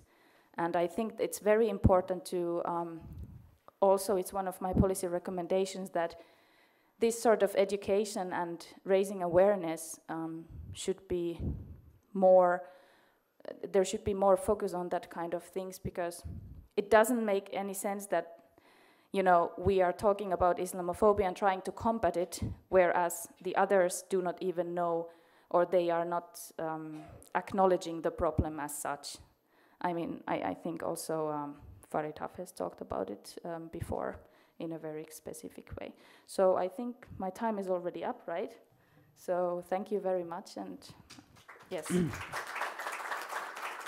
Thank you, Linda. Let me remind you the Sebastian's statement. He said, the fewer Muslims that are in Finland, the safer Finland will be. So I don't think it needs further elaboration. But I think Finland is also is a positive. Is a more positive case, and there are good developments there. The fact that he is convicted because of this statement, I think that's the right path in order to because if there is a legal consequence, and also sometimes there has to be political consequence of these kind of statements, then there will be less, I think, and that's really important. Of course, in the reports, we are not just analyzing the Islamophobic developments, but also we are also analyzing the best the policies that the governments are implementing or the civil society is implementing to counter the Islamophobia in those countries. So this is also the part of the report. So let me also cite some numbers in terms of Europe and to see an overall picture. As you know, the overwhelming majority of European states do not record Islamophobic incidents as a separate category or hate crime.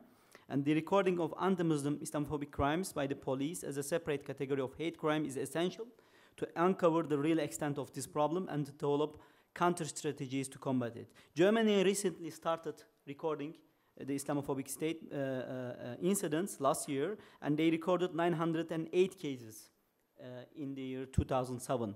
I think this is quite a positive development, and that this is where we really need to go. Of course, the violent acts are very spread in Europe, all around Europe, and these acts are an outcome of the violent ideology of racist dehumanization. Muslims are increasingly becoming victims solely because of their faith in Europe, and I'll give you some examples. In Belgium, a Muslim man worshipping at the Al Hijra Mosque in the Francophone town of Ogri, I think, Liege, was stabbed in the abdomen by a local resident.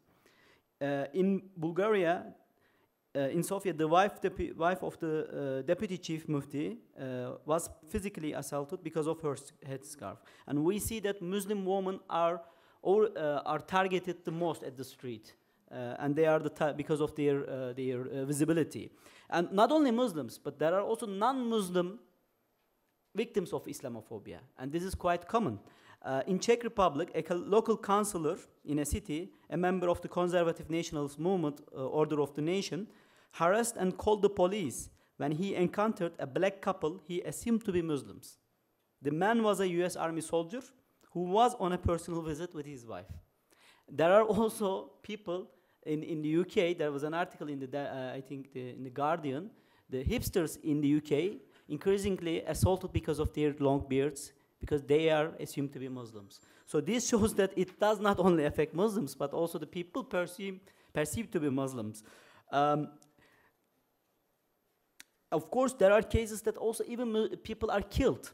You know, it's not just about hate speech against Muslims. And in Germany, the Egyptian student Shadin Mohammed al-Gohari was killed by a car in a hit-and-run attack in the city of Cottbus, and whilst lying injured on the ground, was verbally abused in a racist manner by the people. In UK, last year, as you may remember, a terrorist deliberately drove his van into a crowd of Muslim worshippers leaving a mosque in North London, causing 1 death and 11 injuries. The driver was reportedly quoted saying, "I want to kill all Muslims, and this is for London Bridge." So in Russia, 5 imams who opposed to the prohibition of the hijab in the Stavropol region were assassinated in the years between 2012 and 2016, and these cases are not resolved. So the 5 imams have been killed in Russia in the last 5-6 years because of their opposition towards a hijab ban. And these are really violent acts, and this shows also Muslims are becoming an increasingly target of the terrorist attacks.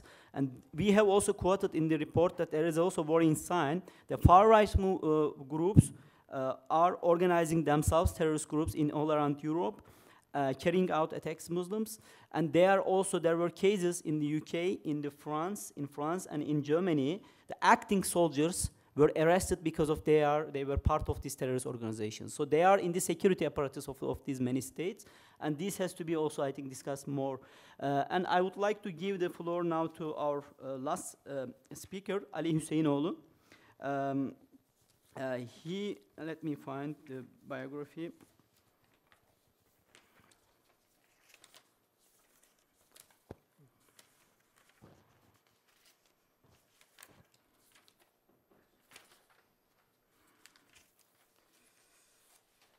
Okay, so he was born in Komotini in Greece. He received his BA and MSc degrees from the Department of International Relations, Middle East Technical University in Ankara. His master thesis, awarded as the best thesis of at MITU, was about continuities and the changes of the Greek minority policy in Western Thrace in the post-Cold War area. After a year of compulsory military service in the Greek army, he started doctoral studies in 2007 at the Department of International Relations, University of Sussex, in which he completed 2012. His doctoral thesis was about the historical development of the educational regime of the Muslim Turkish minority of Western Thrace in Greece after 1923 Treaty of Lausanne. Since 2013, he has been working as an assistant professor in the Balkan Research Institute at Trakya University in Edirne.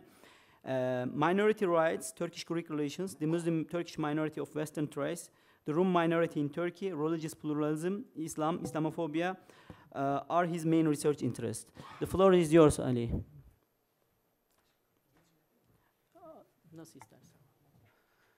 I've prepared my report in Turkish, but I think is it better to speak English, because I can see many people that they have no problem with English.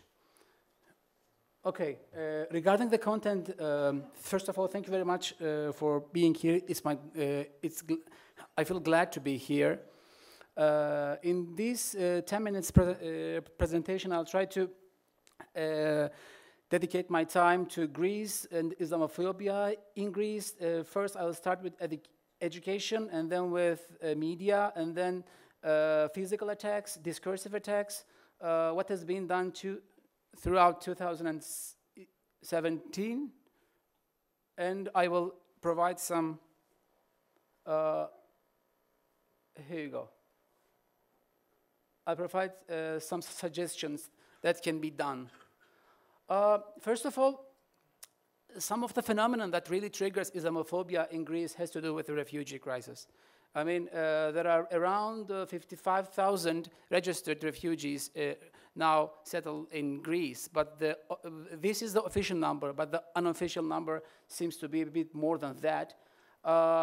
The coalition government of Syriza Anel, they are trying to integrate the refugee children to the schooling, especially the primary schooling. But some of the parents, they don't want to send their children to those schools who are attended by refugee children. You know that it's the Athens still stands the only EU capital without an official house of prayer. It has already been completed. Hopefully it will open this year or next year. There are some technical problems, but I'm quite optimistic that the mosque in Athens is likely to open in a few years' time. There are some masjids that are located by NGOs who belong to the Muslim Turkish members of the Muslim Turkish minority of Western Thrace who reside in Thessaloniki, Athens, and some other parts of Greece. For example, the masjid, the Osmaniye Masjid in Thessaloniki, in a minority NGO in Thessaloniki, functioned for 12 years, and immediately the police came and said that you don't have the necessary permit to function a house of prayer inside your NGO, and that's the reason why they closed it. When we talk about education and Islamophobia, the Greek Ministry of Education has recently included some more information about Islam and other religions and some other faiths. The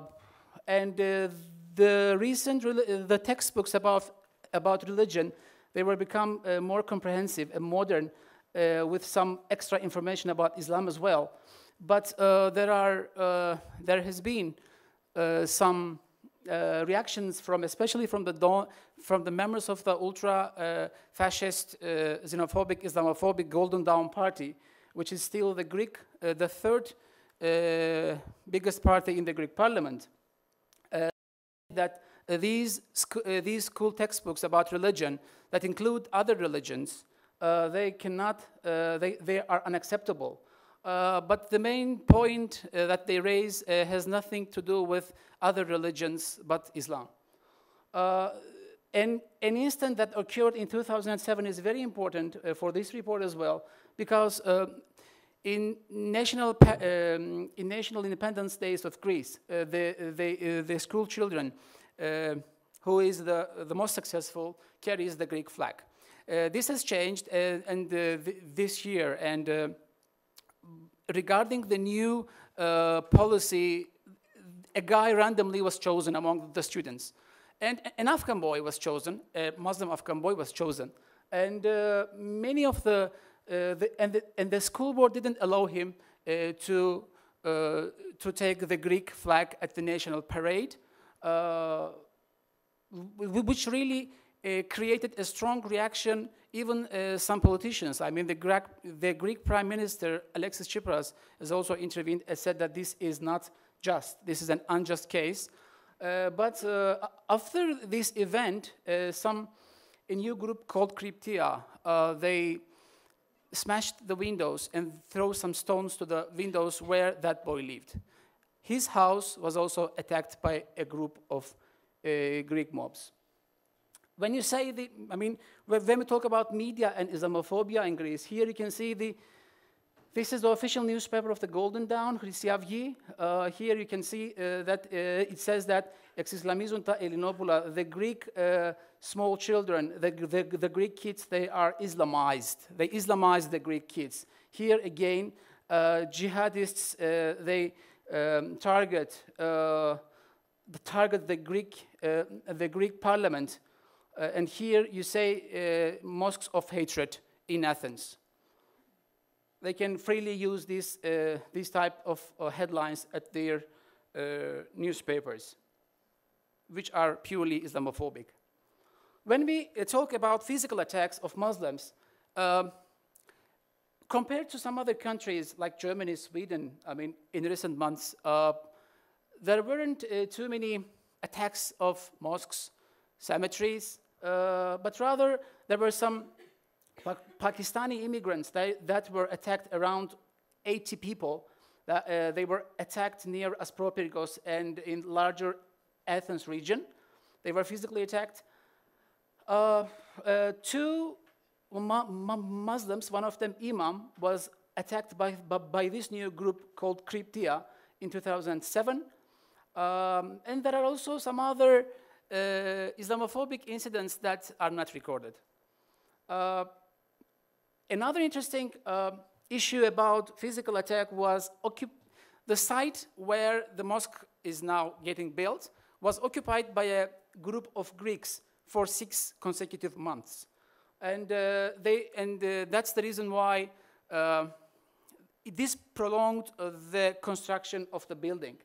There was a massive fire that devastated, actually, the Çelebi Sultan Mehmet Mosque in Dinimotiho, which was the second biggest Ottoman cultural heritage all over the Balkans. It was quite symbolic and very, very important. Almost 80 of this mosque has been collapsed. In the first instances, they said that some people, they burned it, but the final findings show that there were the fire broke out in the midnight, around 3 a.m., from some machines of the restoration works. Regarding at the discourse level, we can see that we can see Islamophobia primarily in politics, in religion, and in politics. I mean, even the presence of the Islamophobic, xenophobic, racist, ultra-fascist Golden Dawn at the Greek parliament, it's quite rampant to see these kind of Islamophobic discussions and speeches among the members of Golden Dawn. This is another fact that with the deepening of economic crisis, Islamophobia has been increasing in Greece. Another instance that has to do with Vasilis Levendis, Center of Unionists, he clearly stated as follows during the Thessaloniki fair when he was asked a question from a Greek journalist. It's impossible for a Muslim party, implying the party which is based in Western Thrace, which is the party that is owned by the Muslim Turkish minority of Western Thrace. It's impossible for that party, an Islamic party, to win the elections and have entrance to the Greek parliament. This is contrary to the interest of Greece. In case this party will have an access in the future, and then get ready for speeches of Muslims saying, "Long live Erdogan," which means that from time to time, discussion starts about Islamophobia in Greece, ends in Turkey, and finally finishes in Erdogan. And indirectly, you can see in a discussion that has to do with religious rights of Muslims in Greece, ending up with Turkish President Recep Tayyip Erdogan. Religion is another place where you can see Islamophobia. Especially some metropolitans, they can overtly, openly use Islamophobic discourse. I mean, one of the most prominent figures is the Metropolitan of Piraeus, Serafim. He has been against construction of this mosque from the very beginning. And he is still at the same road. He says that Islam is a fake religion, and Islam is a dangerous religion. And there are some others that telling that Islam is conquesting West through jihad. Another prominent figure is Kalavrita Metropolitan Ambrosios. He openly stated that Greece and Europe has already been invaded by Muslims. And then one can ask a question, okay, they can use Islamophobic discourse. Is there any kind of punishment to these people? No. If a head of a church, if a very prominent clergyman can freely use Islamophobic discourse and without any punishment, ordinary Greek citizen, they are indirectly encouraged to use Islamophobic discourse. They will feel themselves more free to use any kind of Islamophobic discourse because the prominent figures, they are not penalized. They haven't been brought before the court. What Greece is doing for fighting Islamophobia? Actually, Greece has been doing something, especially in recent years. This inclusion of more information about Islam on a pilot level. Now they are going to generalize it all over Greece. We will see this year and next year whether it will happen or not. There is a prominent law that passed in 2014 fighting racism. It is there, but given that Islamophobia has not been perceived, interpreted, accepted as a form of racism, it is there, but it's not so effective. And one of the efforts that Tsipras is also spending is about to finishing the mosque in Athens because it has a very symbolic meaning for Greece. Because Greece has been warned many times at the Council of European level, EU level, that please finish a mosque. And don't imagine that the mosque is huge. The mosque is, there are around 500,000 Muslims living in Athens, in the capital city. And the mosque will be not more than 400 people without any minaret. And still the debate goes on. Whether we will open it, will be not. In 2017, we are talking about a mosque, and because Greece built it, there passed a regulation which defined a board of 14 people who are going to have a say on that mosque. They will be like the administrative body of the mosque. And imagine, among the 14 people, only 4 will be Muslims. All the rest will be some people from the ministries. In a mosque that will be built in Athens, 3 and 4 ministries, members of 3 or 4 ministries, they are directly involved, and they are going to regulate whatever happens with that mosque. As a conclusion, I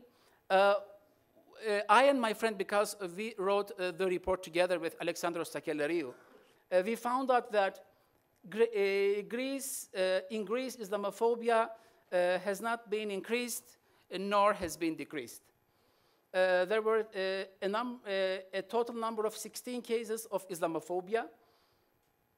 There are some measures taken by the Greek government under the leadership of Tsipras, but they are not effective enough fighting Islamophobia.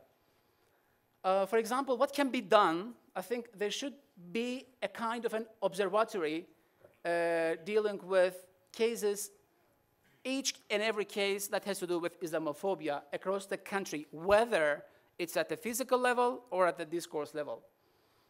The law that was passed in 2014 has not been effective enough. Greece should start accepting and interpreting Islamophobia a form of racism. And the prominent or non-prominent figures in politics and in religion, they should stop using Islamophobic discourse. And in case they insist on, they should definitely be published, because these kind of issues encourage ordinary citizens of Greece to use Islamophobia and attack Muslims in different ways. There may be some seminars given to those public employees who deal with Muslims. They should know more about sensitivities of Islam and sensitivities of the Muslim community that they are having a kind of contact in their everyday lives. And last and not least, fighting Islamophobia cannot be done for Muslims without Muslims. In the decision-making processes, until now, Muslims have never been fully incorporated. the decisions they are taken for Muslims, but without Muslims. And thank you very much for your attention. Thank you very much. I think you mentioned that there were no inquiries and no, but of course the number of attacks, I mean the incidents are important, but also what we are looking here is an institutionalized racism, and which is clearly shown by the case of this mosque. There are 500,000 Muslims living in Greece. There is no mosque there, and the mosque will be built by the state without minaret. And in the board of executives, there are only 4 Muslims, and it clearly shows that there is it's an institutional racism what is going on there, and that's also, I think, is really important. Without tackling it, without tackling the institutional racism, we cannot really prevent the daily attacks what is happening on the street, I think. So I would like to open Sorry, one clarification. There are around 80 makeshift houses of prayers, but they are not official spaces for Muslims to come together and pray. As you mentioned in the Saloniki also, but which are also might be closed down in any moment, I mean, because of they don't have the permit, right? So I would like to open the floor for your questions. Please ask your questions very short, because we don't have much time, so I would like to have as many questions as possible. So let's start from here. And please also, introduce yourself, and also, tell us whom you are asking your question, right? Hi, my name is Recep. I'm a student in Ankara. First of all, thank you all for being here and for enlightening us on this very important subject. I want to ask my question to Mr. Yasser Lutie from France. It's obvious from what you said that we are witnessing now a rise in Islamophobia in Europe. However, what are the exact reasons for this rise, for the rise of this phenomenon, and to what extent can we account for this phenomenon with a reference to the rise of the so-called Islamic State and its attacks on the Western cities, and also the refugee crisis? Thank you. Okay, and another question maybe. In the back we have one.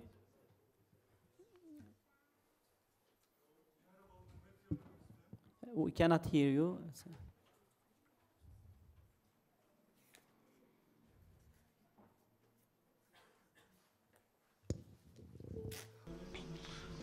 Hi everyone, I'm a graduate of International Relations. I would like to ask this question to Mr. Enes Bayraklı. Well, of course, in the elections, there are some materials used and there are some discourses used by the parties during the elections. They are using Islamophobia. Well, this might seem like a crisis, the matter of Islamophobia, but maybe there can be a positive development in the future. Do you think that we can use this opportunity to have a positive development on the Muslim communities in the future years? Initially, I would like to thank you for your speech, remarks, and presentations. I have 3 questions, 2 for Mr. Lutie and 1 for Dr. Ali Hüseyinoğlu. Mr. Lutie, do you think secularization or laicity in France confronts Islam? And do you think the emergence of such an interpretation triggers the idea of Islamophobia? Can you repeat, please? I mean, do you think secularization confronts Islam, and do you think such an interpretation, the emergence of such an interpretation, triggers the idea of Islamophobia, and what are the acts and role of international or Islamic organization against government policies? Okay. And my question for Dr. Ali Hüseyinoğlu, how does the refugee issue affect the Islamophobia in Greece especially, and do you think say Turkophobia is related with Islamophobia in Greece? Okay, thank you. Burada var ve şunu alalım, bitirelim ondan sonra. Arkaya bitsin. Evet, mikrofon size gelecek zaten. Evet, buyurun. Thank you. Thank you for all of your remarks. I'm a student in Middle East Technical University, Global International Affairs. I would like to ask, first of all, to Mr. Hafez that there has been a general election in Hungary, and that the major topic was about the anti-immigration policies. How that the results of that election affected Austrian society in terms of Islamophobia. And another question for the Mr. Lutie, and is there a case that actually there is a win against Islamophobia in European Court of Justice, as you said that European Court of Justice just legally discriminates Islamic people against others? Thank you. Evet, son soruyu şu ön tarafta buyurun. Ankara University. I have a legal background. I think we need to have a legal defense, legal defensive system. It's not only be sufficient to work from different perspectives. I asked this question about OIC, Organization of Islamic countries, but the Muslim communities are really slow to give a response to Islamophobia. That's why we need a faster institution with right responses. Maybe we can just construct such an institution, such a legal body which might just respond to Islamophobia and to the cases. Thank you very much. Well, I'd like to ask this question in Turkish. For instance, in United Arab Emirates, there is a Council of Soft Power, for instance. This soft power concept, can we just have a different strategy? For instance, just preparing documentaries or films about the religion of Islam, and updating information about Islam, so that we can work together with the United Arab Emirates, with Turkey, with the European countries to prepare a documentary. To Yasser Lutie and Ali Hüseyinoğlu, I would like to have your opinion on this matter. Thank you very much. Teşekkür ederim. Okay, thank you very much. I would like to also ask some questions to Farid. Now there is this discussion in Austria that the government wants to ban the headscarf in the kindergartens and the private in the primary schools. Then they want to extend it to university level as well. And I also read from the Austrian press that there was also a criticism from the Jewish community because they think it might also affect them because of the kippah. The children of Jewish faith are wearing the kippah in the school, and the government made it sure or said that it's not going to affect the Jewish community. And how do you think that's possible? How can they make it possible legally, and how do they justify it in the first place? A second question to Yasser. You mentioned that also France banned the headscarf and etc., but also I think recently 100 students were expelled from the school because they are wearing long skirts. So, this reminds me the Salman Said's definition of Islamophobia. He says Islamophobia is the disciplining and the regulating the Muslim subject. And how do you comment on this? And let's start with the Farid, and then we will go according to speech. All right, thank you. For the very first question regarding Viktor Orban, yes, Viktor Orban won with 49% last Sunday his elections, and he had a vicious not only Islamophobic, but at the same time also anti-Semitic conspiracy theory, which is actually very old, that Muslims and Jews together are trying to conquer the West and to Islamize white European Europe. And that was definitely one of the reasons why he won. I mean, he could mobilize on that. I don't think that this has a lot of impact in terms of a direct impact into other European nation states. First of all, because Hungary is Hungary, and by being not only being a member state of the Visegrad 4 countries, but also being more in the imagination more of the Eastern European countries, I think the interaction is rather the other way around. I mean, Viktor Orban was successful in one thing, which is in terms of the migration debate. He was successful in convincing his electorate, as well as so many other countries, that we have to stop immigration. But I would even argue that Austria started with that before. The crucial thing, I think, with Viktor Orban's Fidesz party, and we always have to keep that in mind, the right-wing populist party in Hungary is not Fidesz. Nominally, it's the Jobbik. And Jobbik, as a party, is on the fringe far right, right? But now the Jobbik says the Fidesz has become far right. So what is interesting, what we have to look at in the near future is Fidesz as being part of the European People's Party, which is the umbrella organization of the centrist, conservative, Christian kind of parties.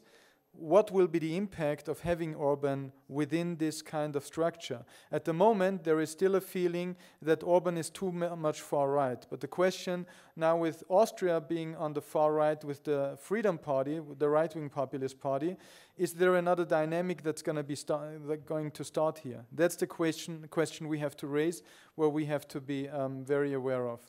Regarding the kindergarten issue and the Jewish community, yes. The proposal of the Austrian government at the moment is to ban the hijab in preschool and elementary school, while at the very same time they say Jewish people are allowed to wear again their religious garment. The question is, how can they legitimize this at the very same time? Because this seems kind of contradictory to each other. The reason, I mean, obviously, I think this very much reveals the Islamophobic character of the whole bill that is to be discussed at the moment, while at the very same time, I think it also tells us something about the real intention. It clearly shows us that by the Jewish people being part and included into this idea of we are a Christian, Judeo-based European we, Jews have become white and Muslims are excluded from this identity and from the common we. So we definitely see here that because very often Jews actually are also threatened by Islamophobia when it comes to the issue of halal slaughter, kosher slaughter, when it becomes the issue of circumcision. Jews are as much threatened by that as Muslims are. But here we see that the divide that is made is completely different. One additional point I wanted to add here is, also I was not asked this, but I think we have to be very aware that there are many forces coming from Muslim countries that actually support this Islamophobic industry very much. So I would not be naive. I think there are always possible allies on behalf of the Muslim governments, but I don't see so many allies currently fighting against Islamophobia, but rather supporting Islamophobia. And the European Foundation for Democracy, which I had mentioned in my talk, many of their scientists and experts are actually meeting regularly with diplomatic core people from those countries. So we should also be aware of this, that the dynamic that we are actually witnessing in these days is that many Muslim countries are actually happy about the regulation of Islam, how it is working in European nation states. And I would even argue the way European nation states are currently trying to regulate and discipline Muslims is actually more or less a Muslim phenomena first. And it was exported from the Muslim countries now to Europe. I criticize here that Europe becomes more authoritarian, the way many Muslim countries have been authoritarian since in the post-colonial phases and before that even. So I think it's a very complicated issue here, and I would not be naive to see the Muslim countries as the main allies here. Sir. Thank you, Enes. So the first question was about the reasons of Islamophobia in France and why it has become such a deep phenomenon and a structural problem like any other form of racism. First, there is the historic context. France has a long history of dealing with the Muslim world, not always in a peaceful and embracing way. But if we speak of Islamophobia in the 20th century, we shouldn't forget the decolonial era, which has traumatized the French public opinion, especially when France had to leave Algeria. And there has been the building of an imaginary that the Muslim male has to be dominated and his women must be conquered. For example, we had celebrations or festivities in Algeria organized by the colonial power in order to conquer Muslim women and extract them from their families and their communities. And that mechanism is the same being adopted today. I had a clash with France's former Minister of Foreign Affairs, someone called Bernard Kouchner in Sarajevo, and he was repeating what makes no sense. He was saying that we were passing these laws targeting Muslim women to free them from the authority of their fathers, their brothers, and their husbands, etc. Well, the question is, how do you free women by keeping them from attending school, getting jobs, and even going to universities? That makes no sense. That's for the, a fringe of the historic, or a sample of the historic context. But Islamophobia is also a very a very profitable political tool. It allows you to mobilize by using fear that you are being invaded by other people, that your problem is not us not being able to provide you with decent jobs and decent housing, decent public services, but your problem is your Muslim neighbor wearing a headscarf or going to the mosque, etc. There's a term that I constantly use, it's Islamodiversion. Every single time you have social problems in France or any other Western country, let's speak about Muslims. You have mass rallies in the streets against corporate power, corruption, and unemployment, and destruction of public services. You shift public attention away from that and tell them, your problem is, Muslim women being visible in the local shop. It's Muslim women wearing a headscarf and seeking jobs, or Muslim men growing a beard and expecting to be accepted by employers. But that's not going to end. And one would be naive, and I would say foolish, to believe that Islamophobia will disappear of its own.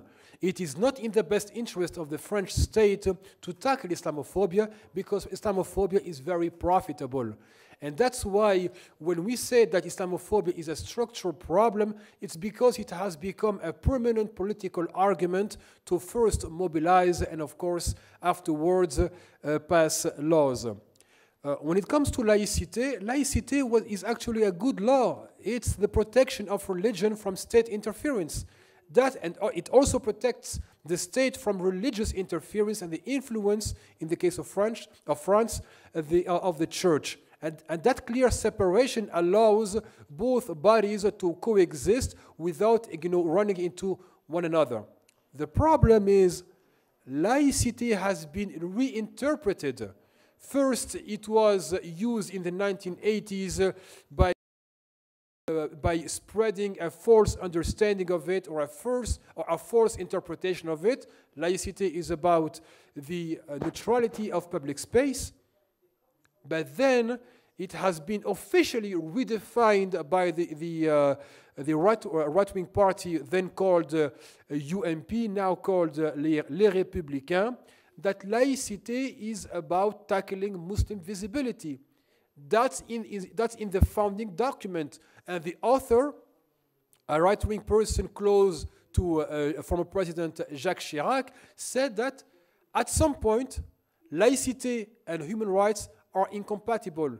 Or what we human rights activists and scholars and researchers are asking the state to do is just to apply the law of laicity as it is enshrined in the French Constitution. Not use it as an ideological tool to justify the targeting of Muslims. The role of Islamic institutions, and they bear a huge responsibility in the normalization of racism against Muslims. First, by making Islamophobia a religious problem. It is not. It's a problem of religious freedoms, and therefore of human rights. And when Islamophobia became so prevalent in France that politicians were able to pass laws, so-called official Islamic, or in the sense of religious institutions, did not stand up, did not say no, did not organize, did not push Muslims to mobilize and defend their rights, and by extension, the rights of everybody to have freedom of consciousness and of religion. And the second problem is that all of those so-called Islamic, in the sense of religious institutions, are affiliated in one way or another to foreign countries, therefore locking again Muslims into a box of the foreigner. These Muslims are not part of us. They answer to Morocco, to Algeria, to Saudi Arabia, etc. And that's highly problematic, because you do not develop the autonomy of Muslims and the capacity to organize and stand for their own rights and be part of everyday French life. No, you first refuse to participate in public debates, but then you act on behalf of foreign interests. In the case of adopting an all-legal strategy, in my humble opinion, and using the example of France, this strategy has failed. Why? Because you first have to attack ideas. Everything begins with ideas. Everything begins with training people. Everything begins by you having platforms to disseminate new ideas and deconstruct the ones that have been made mainstream. In the case of France, many people said, well, we are only going to go to court and neglect grassroots activism, publishing research papers, contributing to political mobilizations, etc. Well, we see it year after year. The legal framework for Muslims is shrinking and melting like snow under the sun. Why? Because politicians have been able to, how can I say, play with public opinion, mobilize public opinion, and then justify the passing of laws that are otherwise unacceptable. For example, when the law against the headscarf in French public schools was passed, French public opinion was split. It was almost half-half. What happened, there was a massive media effort and a massive effort of public figures to demonize Muslims and portray them as an imminent threat to French identity and security. And then the president himself, Jacques Chirac, spoke against it. And there was a slide that I showed last year where you see the pros and the opponents of the headscarf and the ones defending the rights of Muslims being able to support this law. The last point is, he spoke about the regulating the Muslim subject. Well, you have to ask yourself if in a so-called democracy you are capable of excluding girls because they are wearing a headscarf, and then you exclude them for wearing a long skirt or long sleeves or long dresses, and you get away with it. I'm sorry, that's a police of thought. It's not a fashion police, it's a thought police. And when many of those women complained and came to us, they would say like, but how come this girl is able to wear a long skirt but not mine? Well, your girl is Muslim. And therefore, if a Muslim girl wears a long skirt, that means she's a fundamentalist. But that did not spark any outcry in public opinion. Why? Because in the common imaginary of France, Muslims are second-class citizens, and only Muslims themselves will gain a fully fledged citizenship. Not foreign countries, Muslim or non-Muslims, not from the French state. Only political mobilization will get them there. Thank you. Çok kısa tutalım lütfen. I will answer in Turkish. As long as the number of the immigrants and the refugees are increasing, the Greek people started to see more and more Muslims, and they started to be scared of Islam, and some of them started to understand Islam better. And of course, it is a way to get to know each other, and also, but it also triggered Islamophobia in Greek. So it has positive and negative impact, especially after 1990s, when we look at the immigrants coming from the North Africa and the refugees from Syria. It triggered and increased Islamophobia in Greek. Turcophobia and Islamophobia, especially in the context of Western Thrace. Some Greeks, together with Islamophobia, they have also Turcophobia. So they are so intertwined, you cannot really separate them. It starts with the rights of the Muslims. The debate started with the rights of the Muslims, but then it continued with Turcophobia, and it touched to the president of Turkey, Mr. Erdogan. So I think we have to understand the historical context. And we are neighboring countries, and Turkey is a very strong state. History is quite important. You asked about the documentary. Of course, we might just prepare a documentary about for soft power. How are we going to do it, and who will be the stakeholders of this documentary? I think we need to work on it. I think this is a valid project. And I was in an Islamophobia conference 2 or 3 days ago. For instance, they asked, why don't we incorporate some issues about Islamophobia to Turkish series? Because Turkish series, the soap operas, are watched all around the world. So we can just show some aspects of Islamophobia and how it is harming the communities. But this is a complicated issue in order to prepare such a documentary. Add something? No? Okay. It's been almost 3 hours now. Thank you very much for your patience. But I think it was an interesting panel, and hope to see you next year again. I think in March we will publish the next report. And thank you very much again.